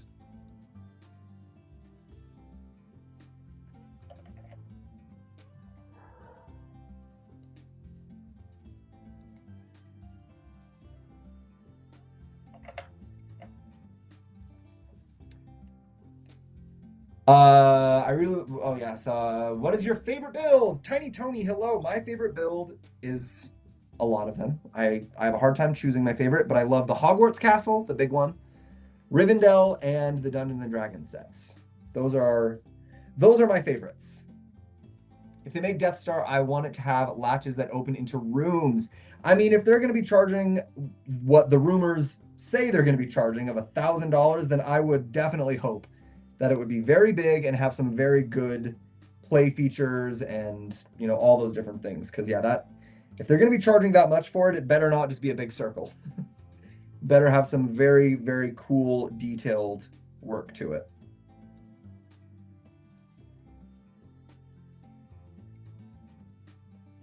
I agree with you on that. Okay, so this is kind of interesting.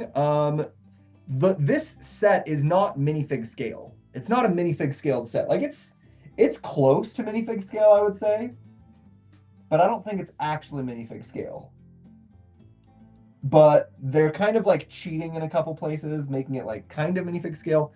But this kitchen in here is just straight up minifig scale, so that's interesting.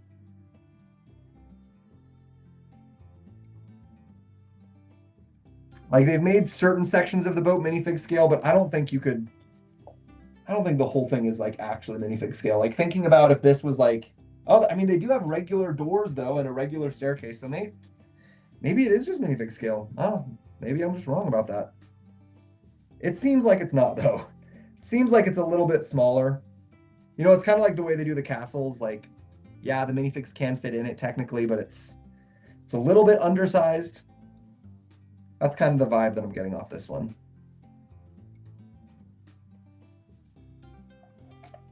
But we do have a little galley kitchen in here, so I guess there's that.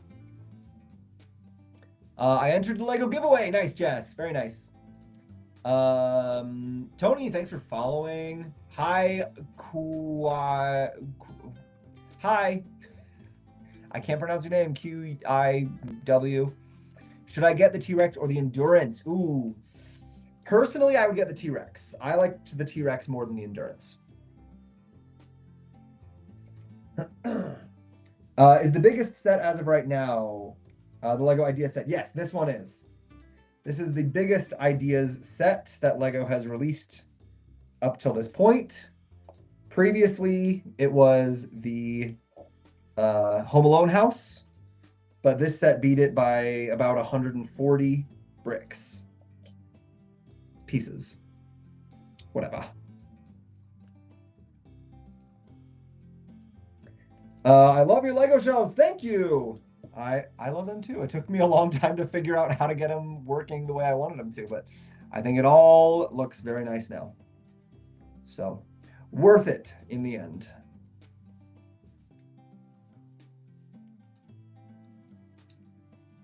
Okay, we got a little fridge that certainly does not open, but that's fine.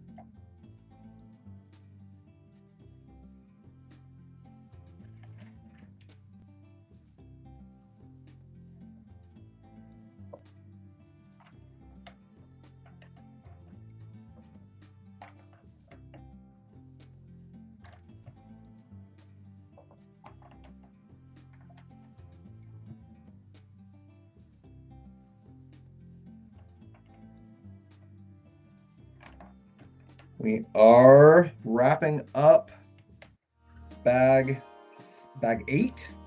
So we're getting closer and closer. Looks like these are all extra pieces. So that's the last up of bag 8. Yeah, on to bag 9. Nice.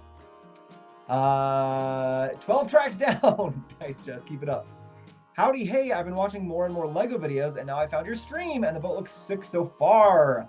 As do all your sets on your shelves. Well, thank you. I appreciate that. Is he streaming on another site and only reading chat from there? Sorry, Funny. I'm trying to bounce back and forth with both, but yes. Thank you. There's a little bit of a delay also. There's one delay from the time you post your comment to when I see it on my little platform, and then there's another delay from when I read it to when you actually see it. So I am here, but there is a bit of a delay, and sometimes I try to bounce back and forth with different comments. Do you have any Lego sets with a light kit in them? I have a few. Well, the only like full light kit I have is in my Rivendell set because that was sent to me. But there's a few other Lego sets that have like little light bricks in them, you know. What Lego dragon do you think would be best for a D&D adult dragon compared to minifigs? The Source Dragon of Motion is the closest, I would say. It's the Ninjago Source Dragon of Motion. It looks a little bit like anime stylized because it's Ninjago, but size-wise, that's the closest scale. It's the biggest dragon I've ever seen Lego make, the Source Dragon of Motion from Ninjago. I have it. It's up on my top shelf. It's right there. Oh, right there. It's very big, but I like it a lot. Hi, Dalton. Hello. Okay, I'm going to take a very quick little restroom break, and I'll be right back. And we will continue with bag 9. We're at what, an hour 43? Yeah, we're going to try to do 2 more bags today, I think. So I'll be right back.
Okay. Whew. Now I'm back here. Hello again, Funny Bricks. Switch over to Twitch as soon as you read my comment. Yeah, sorry. I just subscribed. Thank you, Dalton. Thank you, thank you. Yeah, we're back. We're back. Just bought Titanic yesterday. Nice. Have you started building it yet? That's a fun one. It's a big one, but a fun one. Okay, that looks like an awesome dragon. Yeah, Lego Lady, the Source Dragon of Motion is a beast. It's a very big, very, very cool dragon. Like I said, I do think it's a little bit on like the anime stylized mech kind of dragon kind of looking. I think the Dungeons and Dragons set has the most accurate has the most accurate dragon for Dungeons and Dragons. That's because Wizards of the Coast was like very particular. When the Lego designers, I actually got to talk to them about this. The Lego designers who made the Dungeons and Dragons set had to work with Wizards of the Coast, who had some very particular rules about like, hey, if you're gonna make a dragon for this set, it has to look like this and this, down to the details like it had to have like a little thumb claw that's like, you know, up on the arm. So yeah, the Wizards of the Coast people were very specific with the Lego designers of what a D&D dragon should look like. So the one from the D&D set is definitely the most realistic, or not most realistic, the most accurate to a Dungeons and Dragons dragon, but the Ninjago Source Dragon of Motion I think is the best size-wise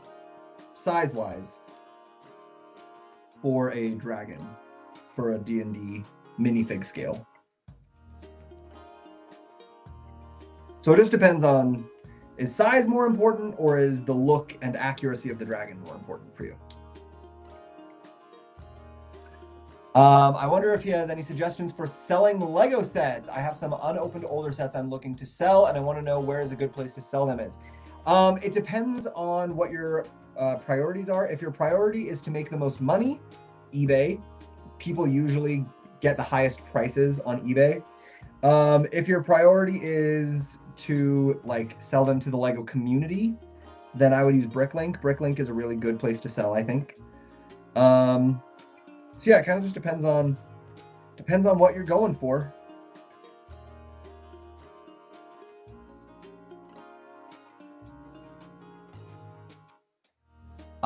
Yes, only 3 bags in the first box. Wait, 3 bags in what first box? The Titanic? Oh, you've done 3 bags in the first box. Okay, yes. Yeah, I'm with you now. Okay. You know what though? The Titanic set was super fun for me to build. It was like, it took so long, but the fact that it took so long was kind of awesome, you know? Get to enjoy it for a really long time, so that's obviously a bonus. So, you know what? Don't rush it. Just have fun, enjoy the build, and yeah, take your time with it. Don't burn yourself out if you don't have to. Doing Eiffel Tower now, love it. CJ's nice. I don't know how far into it you are, but fair warning, it will get to the point that it's not very fun to build anymore. It will get to the point where it's very repetitive and you're like, oh my gosh, I have to do another 50 of this thing. So like the Titanic, the Eiffel Tower is actually worse than the Titanic when it comes to repetitiveness. Take your time, take breaks. You don't have to build it all at once. I think it's better to build a set slowly and take breaks and build it over multiple weeks if it means that you get to enjoy the build more, rather than like try to force yourself to build it all at once and get it all done. Because like, you know, enjoy the thing that you spent so much money on, right?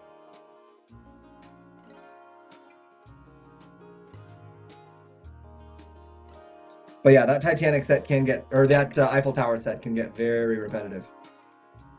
Yeah, but I could kind of change the design. I just felt like Cinderella was small. Yes, Cinderella was a little small. Now I just have a little green dragon piece and the castle set green dragon, which only has 4 limbs. Yeah, I think the Ninjago Source Dragon of Motion definitely is a good one if you want something that's more the appropriate scale for those D&D dragons. Because, yeah, they are supposed to be massive in the world of D&D.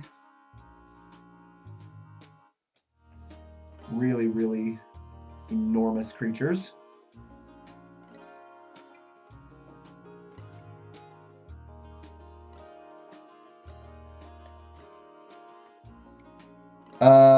Do you have the Dungeons and Dragons Lego set? I do, and it's one of my favorite sets. I love it.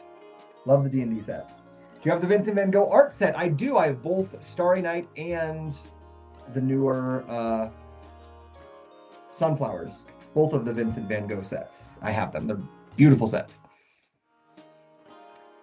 Out of all the sets you've built, which has been the most tedious and time-consuming? Definitely the Eiffel Tower. The Eiffel Tower took me the longest of any set that I've built, which makes sense because it's like the biggest. It took me like 18 or 19 hours to build the Eiffel Tower. Definitely the most tedious, for sure. Those steps just get so repetitive. So repetitive. It's a beautiful display piece, so I'm glad that I pushed through it. It was worth it. But yeah, the repetitiveness on that set gets very tedious very fast. Hi, wow, the T-Rex looks amazing behind you. Thank you, Family Bills. I love it. It's such a good set. Looks so good. And also, I am loving the black shelves. I think it looks so nice. The black shelves are great. Makes the colors on that T-Rex and everything else just stand out so much.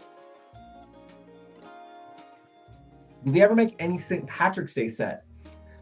I'm not aware of any St. Patrick's Day set, so I don't think so, but maybe they have. Yeah, none that I'm familiar with, though.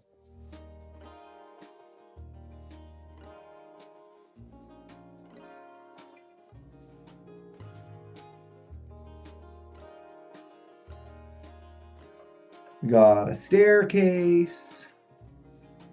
Nice. And yeah, the staircase is standard minifig scale staircase, so I guess they are saying that this is a minifig scale steamboat.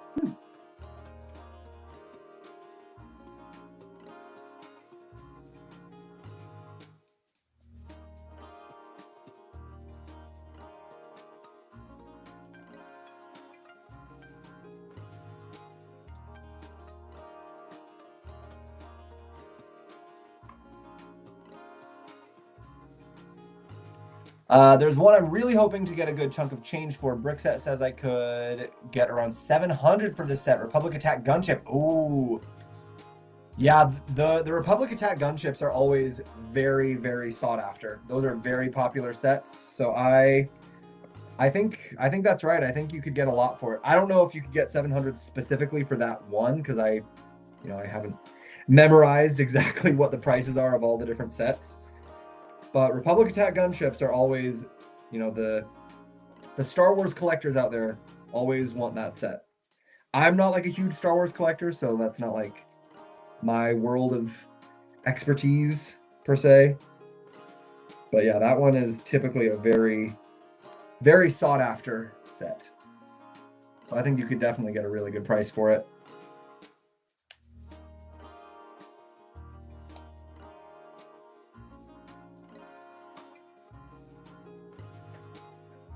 All right, bag 9 done. I love it when a bag is a little bit of a quicker one.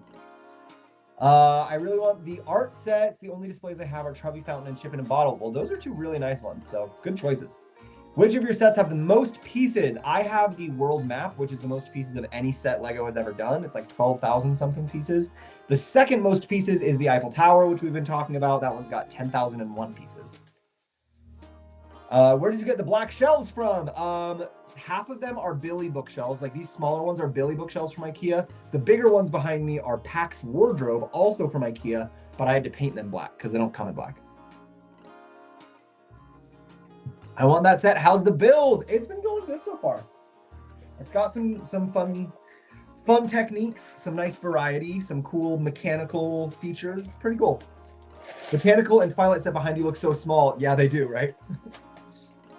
That's because they're on the massive shelves with all of the massive sets like the Millennium Falcon and the T-Rex. They're not small sets, but they look small when they're next to those other things.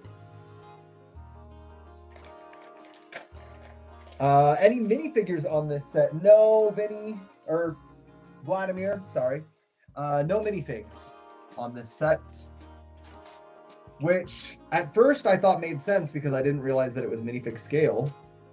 But now that I'm realizing it's at minifig scale, I kind of wish they would have given us like an old-time steamboat conductor or something. But guess not. No minifigs for us. There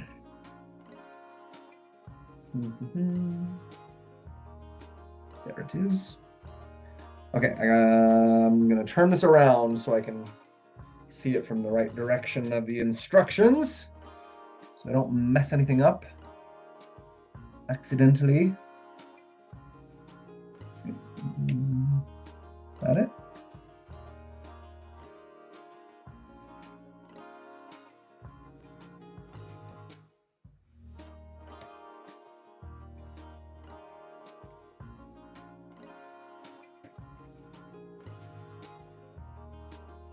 Oh, too many tan pieces. They all look the same.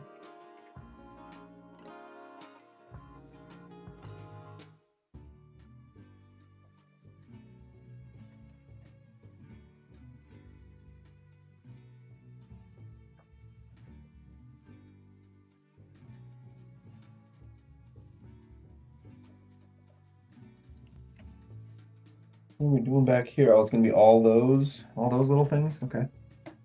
Okay, you can do that. Seems like a little bit of overkill, but okay.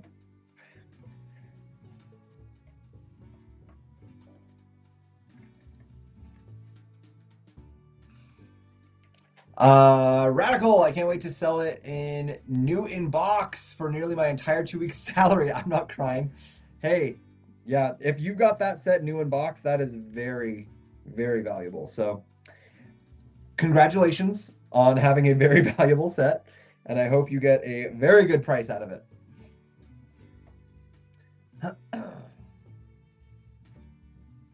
Yeah, definitely a good one. Hey, Matt, how you doing? Welcome in. Where was I? Lost my spot. Okay. Oh, another sticker. Our second sticker of the set so far. Get a little blueprint. Well, let me put it on here first. We got a little blueprint of the steamboat.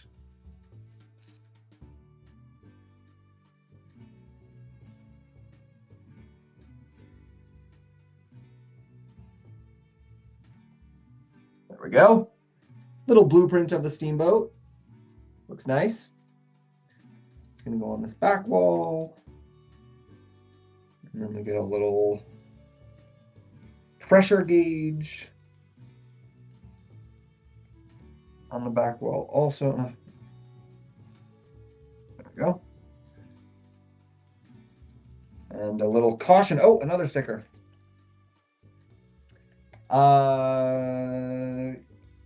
Sticker number 3. Is the Notre Dame set a hard set to build? Kind of, yeah, actually. The Notre Dame did have some challenging parts. Just because some of the parts are so tiny as you're building it. But I really liked it. It was a very enjoyable build for me. I quite enjoyed the Notre Dame build. One of my favorite, I think it's actually my favorite architecture set. Most likely. I think I can make that statement. Yeah, I think it's my favorite architecture set.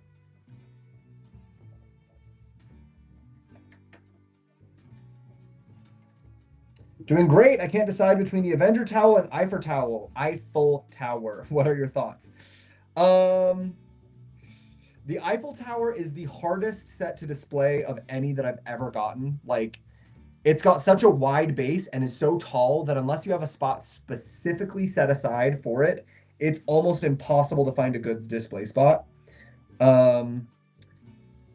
Like for me, for example, I had to buy these giant shelves and figure out all these side shelvings just for that one set. Um, so if that's fine with you, then yeah, it's a cool set. But also, the Eiffel Tower was the most repetitive and tedious set I've ever built in my life. So it looks amazing on display, but I don't think that I could ever recommend it as like my favorite or even top 10 sets, just because the build experience was not very fun.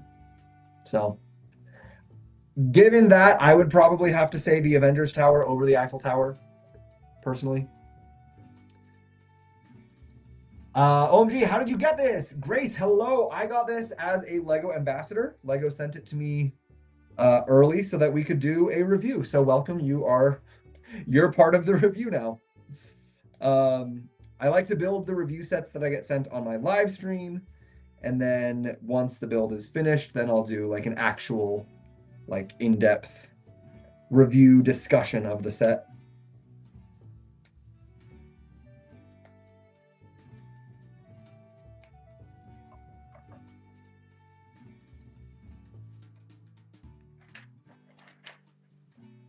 Send it to me to review. Well, sorry, I'm already doing it. I can't send you mine. Which is the hardest Lego set to build? I think it depends on what you mean by hard. If you mean by like challenging techniques, probably the hardest one I've ever built was the McLaren P1. They have an actual functioning 7-speed gear shifter in there, and it gets very complicated, all the little Technic pieces. If by hardest set to build you mean mentally challenging, like the most tedious and repetitive, Eiffel Tower for sure. That one nearly made me quit. Because it just was so repetitive. But it's not like that. It's not. It is a challenging build. It does have some like technically challenging parts. So yeah, maybe I'll just say the Eiffel Tower is the hardest set to build. I don't know. When you get to a certain point with Lego, sets stop being like actually hard to build, because like at a certain point, Lego is Lego, and like they can't really change it up that much, if that makes sense. So you get a few new things here and there, but overall, it's kind of a lot of the same. Oh, well, there was a step I was supposed to duplicate, and I did not pay attention. So cool how the sticker goes on. Yes, that is my favorite sticker technique. Helps keep the stickers nice and straight, so you don't get those weird crooked stickers. Crooked stickers are unacceptable in my book.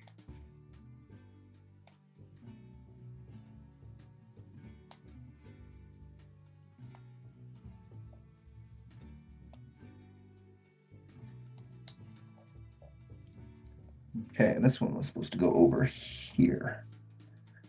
And then I missed another one right here. OMG, I have the P1 right now. Okay, nice. Hope you enjoy it. It's a cool, very cool set, but it's got some challenging parts for sure. But the longest set to build for me was the Eiffel Tower. Took 18 or 19 hours for me. Yeah. Can we see the back of the steamboat? Oh, box. No, because the box, this is just that. The back of the box is what I'm using as my tray for all of my bags. So I can't show you that right now because it's got all my bags in it.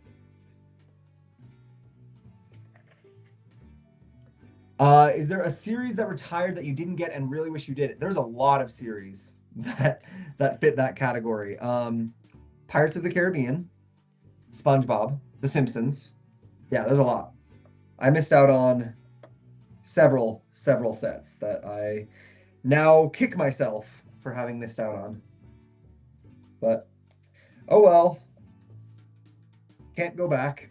They might be bringing some of them back. I mean, one that I used to kick myself for missing out on was Lord of the Rings, but now they're bringing back a lot of the Lord of the Rings sets, so that's nice.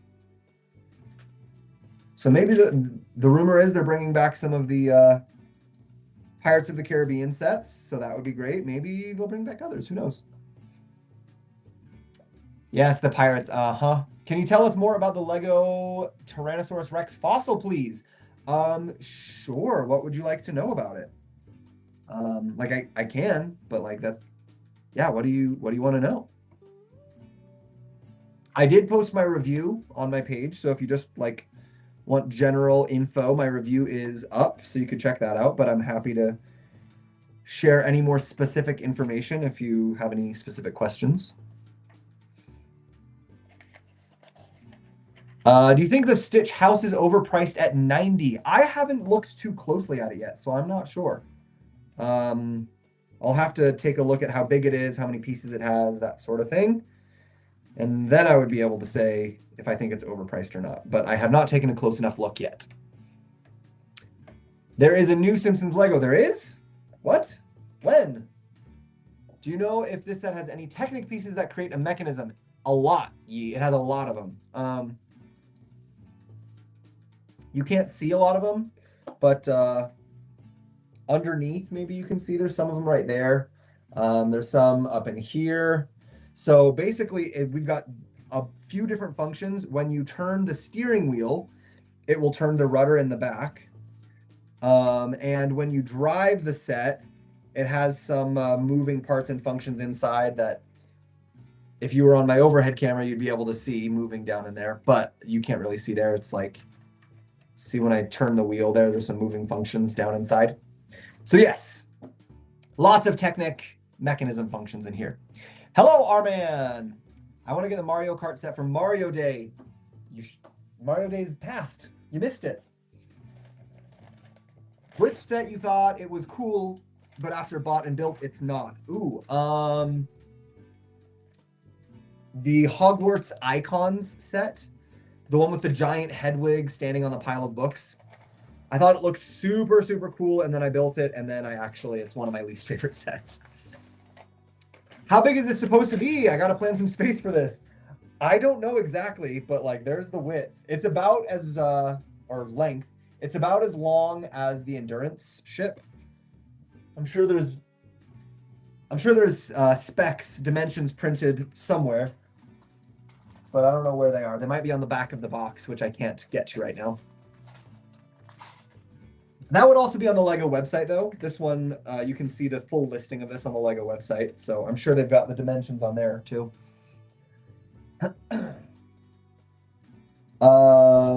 So, sounds good. Thanks, I'll get the Avengers Tower. Is the Avengers one of your favorites? If not favorites, how about one that you love? Yeah, it's not one of my favorites, but I do like it. It was a fun build. I like it a lot more than the Daily Bugle, so I'll give it that. I don't love the Daily Bugle set. I know a lot of people, it's like their absolute favorite, but I do not love the Daily Bugle set, so I liked it more than that one, which is all that I was hoping for. Personally, that was my mark of whether or not it was a success, was did I like it more than the Daily Bugle, and I did. How do I see the overhead camera? Luke, come on over to YouTube or Twitch or Instagram. Normally I have it on my TikTok, but something was happening weird with TikTok today, so it wouldn't let me sync up all of my things that I normally do. So yeah. If you come on over to any of the other platforms where I'm streaming, you'll be able to see it. Which one is longer to build and etc., the T-Rex or the Eiffel Tower? Oh, the Eiffel Tower by a long shot. The T-Rex is not that big. The T-Rex is big, but the Eiffel Tower is like enormous. The Eiffel Tower is 10,000 pieces. The T-Rex is like 2,400 pieces, something like that. So the T-Rex is a quarter of the size of the Eiffel Tower. Yeah, that's not even a close comparison.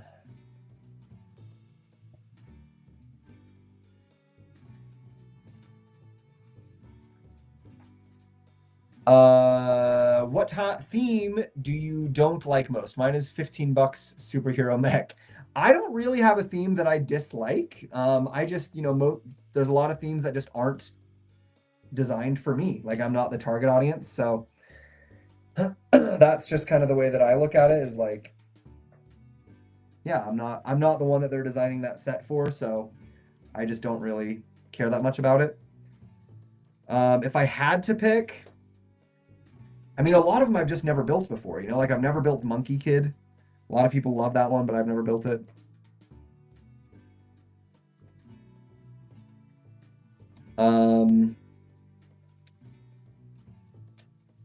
I mean, I can't even say the Friends sets. I don't love the mini dolls, but the Friends sets that I have built have been like super, super well designed. So I can't fault them for that. Yeah, I don't know what I would say is my least favorite theme.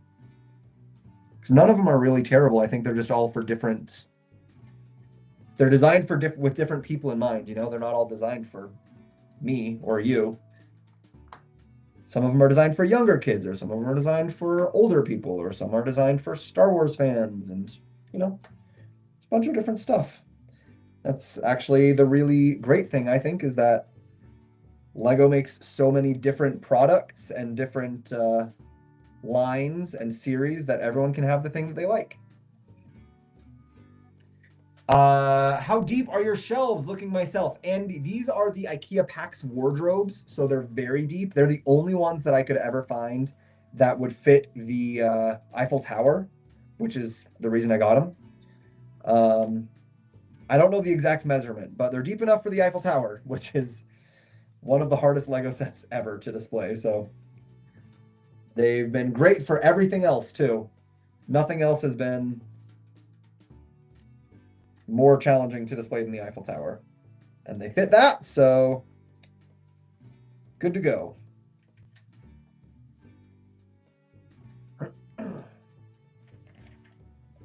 What's your favorite set? I love the Hogwarts Castle. I love the Rivendell set and the Dungeons and Dragons sets. Those are my favorites. Steamboat! Yeah, welcome in. We got the Steamboat. I just finished Endurance. Can't wait to have the Steamboat next to it. They're about the same size, so those will look good next to each other on display. Do you have the Lighthouse? I want to get it, but the prices seem so high. I do have the Lighthouse. It is an expensive set. The reason for that is because of all the different motors and functions that it's got in there. It's got battery motor-powered light stuff like everywhere. It spins, it lights up. So anytime you get a set with a motor function in it, it's obviously going to be more expensive because that's electronics and it's, you know, it's all these different things.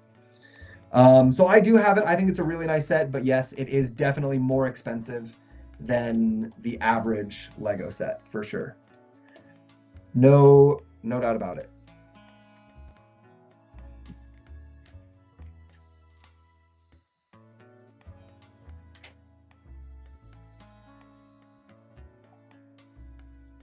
Just one little bit here. Are Brickhead good as Funko? Never bought a Brickhead before. They're kind of like Lego's version of Funko. Like that, I think that's a fair comparison. So yeah, I mean, I think they're very similar. Obviously, they're not going to be the exact same because you're building them out of bricks, and Funko can just design them out of their vinyl plastic. But yeah, I think most people who like Funko tend to like the Brickhead series. They're pretty similar in a lot of aspects.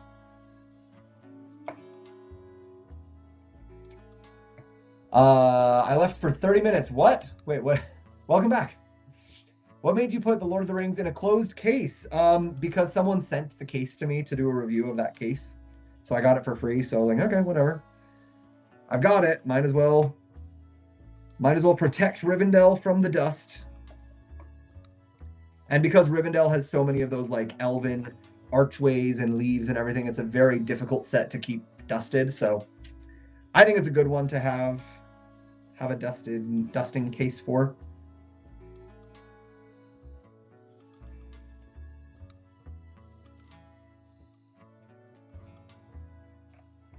Oh, it looks like this section is being built kind of like the modular buildings to be able to be lifted off so you can get access to the interiors. That's fun. Oh. And they've got the smokestacks going all the way through the kitchen, rising up like they would be in a real a real steamboat, so that's fun. And here's our steering column. Okay, making good progress. Bro, I just finished making a Luke Landspeeder from spare pieces. Painful to build. Nice, way to go. Thanks for answering my questions. Gotta go have fun building. Catch you on the next one. Thanks for joining, Amelia. See ya. Is the lighthouse same price as T-Rex? Also, how many building bricks? I don't have that information memorized. Sorry. So I don't know. Are you doing live regularly? I try to, yeah. I try to do lives as often as I can. Especially when we have a set that we're trying to build to do a review of. That's when I do the most live streams, is when we've got some reviews to do. So yeah, it just kind of depends on what's going on in the world of Lego. When new sets are coming out, I'm usually going to be doing live streams for them.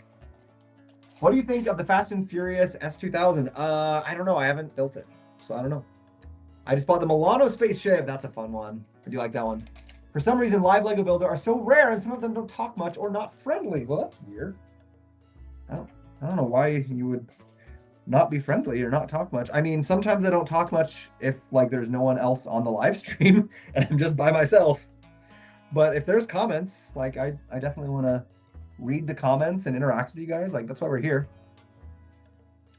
Have you got any F1 sets? Yes, I got all of the F1 Speed Champion sets that just released. They're pretty cool. I don't have any of the big F1 sets though. Camden, thanks for following. When did you start building Lego? I started building Lego, oh geez, as long as I can remember. I've been building Lego. My parents would get sets for me for birthdays and Christmases when I was a really little kid, and I've just kept building. There was a period of maybe like 5 years, 10 years, no, not 10 years, maybe 10 years. Period of about 10 years when I wasn't building any Lego because it was my dark ages, as we call them. But then I got back into it like 6 years ago, I think, something like that. And it's been great to be back because I did a lot as a kid, and it's really fun getting back into it as an adult. TJ Bricky, I was new members for your buddy, and good luck your design. And you got Super Mario, Lego, and Twilight. Love it. That was Jurassic Park. Well, thanks. Welcome in. Welcome. Yeah, we've got a lot of very cool sets that we're working on. We do have some fun new stuff coming up in the future. We've got some new Jurassic World sets coming our way. We do have some Super Mario. We've got some other stuff coming up too. So we're gonna have a lot of cool stuff to do here today and moving forward. So yeah, if you like seeing the Lego sets being built before the official release, keep coming back because we got a lot more of it happening. Do you build Harry Potter sets? Yeah, the giant Hogwarts castle up there is one of my favorites, actually.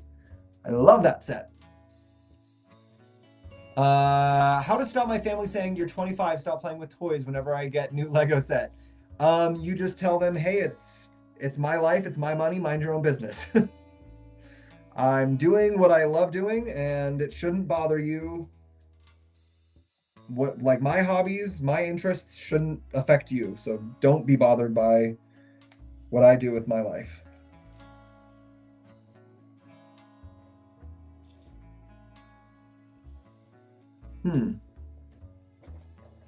Where? Oh, there it is.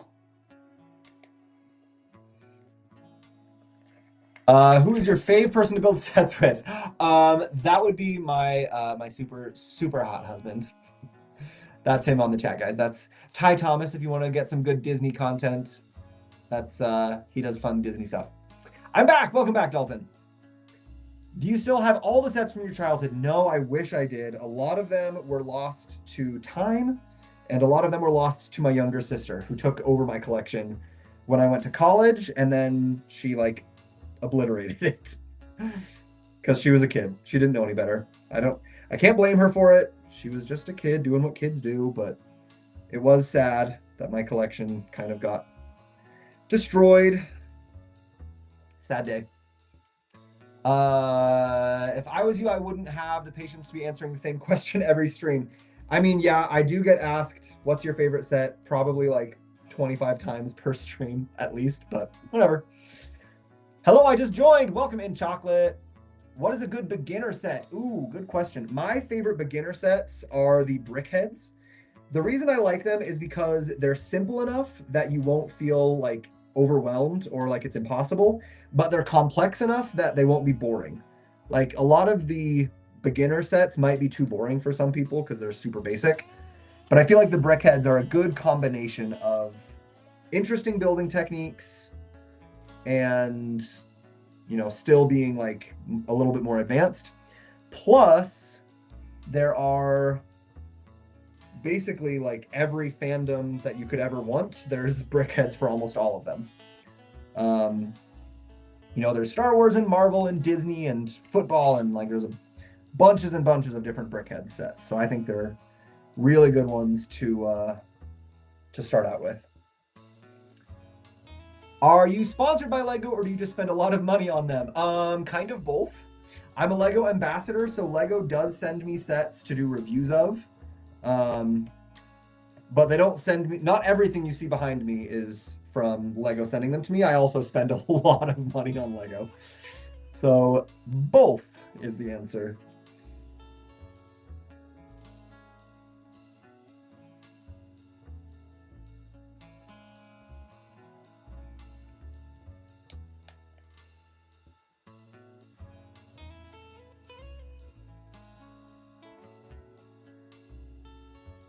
That seems a little bit silly to me that they would do it that way, but all right.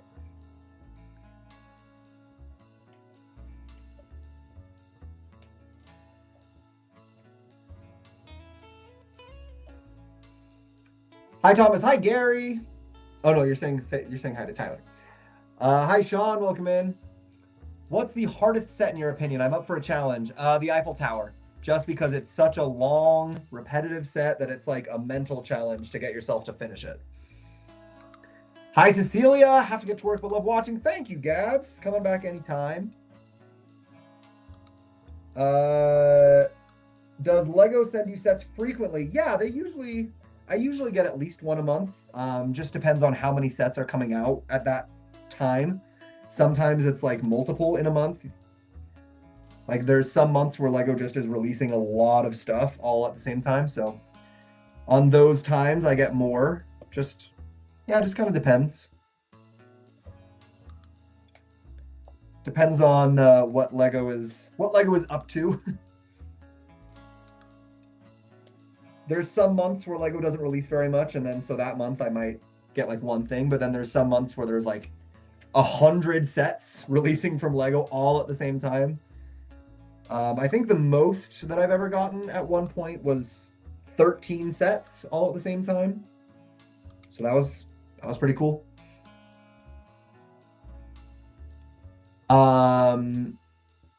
Looking from this angle, the Eiffel Tower set looks small. I bet if you stand next to it, it's huge. Yes, it is 4 feet 10 inches tall. It is almost 5 feet. It's a very, very large set.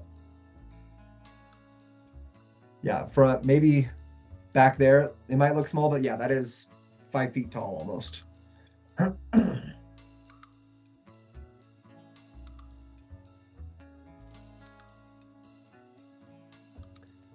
Do Lego reviewer have to send back the review unit? Nope. Nope. We get to keep them, which is awesome. It can sometimes be a little bit of a challenge because sometimes you run out of space, but obviously not complaining about that. Running out of space for Lego is a very good problem to have.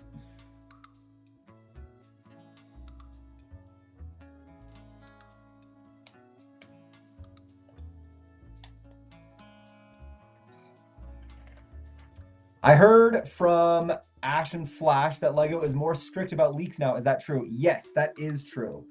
Lego had all of its ambassadors sign an NDA, which stands for non-disclosure agreement, basically agreeing that we wouldn't spread leaks, that we wouldn't amplify leaks, that we had to, you know, follow certain rules about the information that we get as ambassadors, which honestly, like, I know a lot of people had a hard time with, and like I understand why some people had a hard time with it. For me though, it seemed kind of obvious. Like honestly, I was kind of thinking, yeah, of course. Why did we not already have an NDA? We're privy to a lot of like insider information.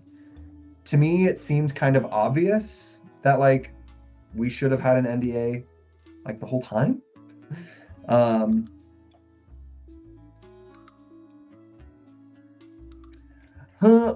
What did I do wrong? Oh.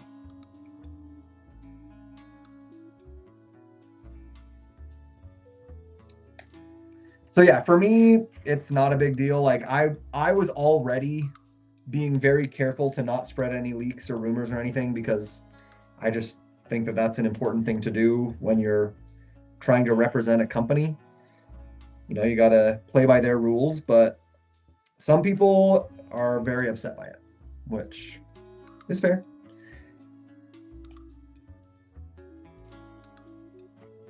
Because I know some people, their like whole page, their whole channel was like mostly about leaks and rumors and everything. And so with Lego saying, hey, don't do that, they might have a hard time staying as ambassadors.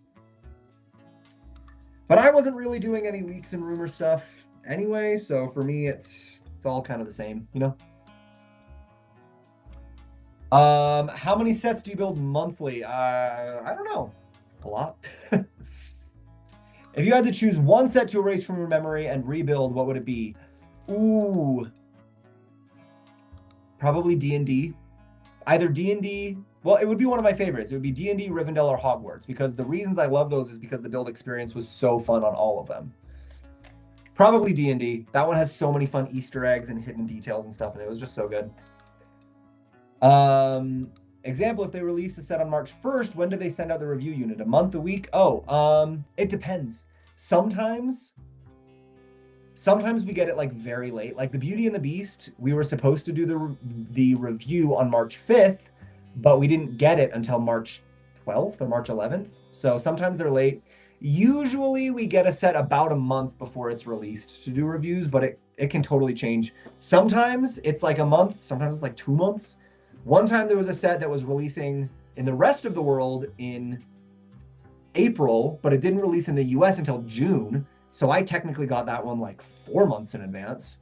And then sometimes it's like really late. Sometimes it's like you get a set like a week before it's released. So you just never really know. Do you have the Bowser set? I do, yes. Can you see it on the live stream? No, it's right there, right on the side right there. But I do have it. It's a fun set.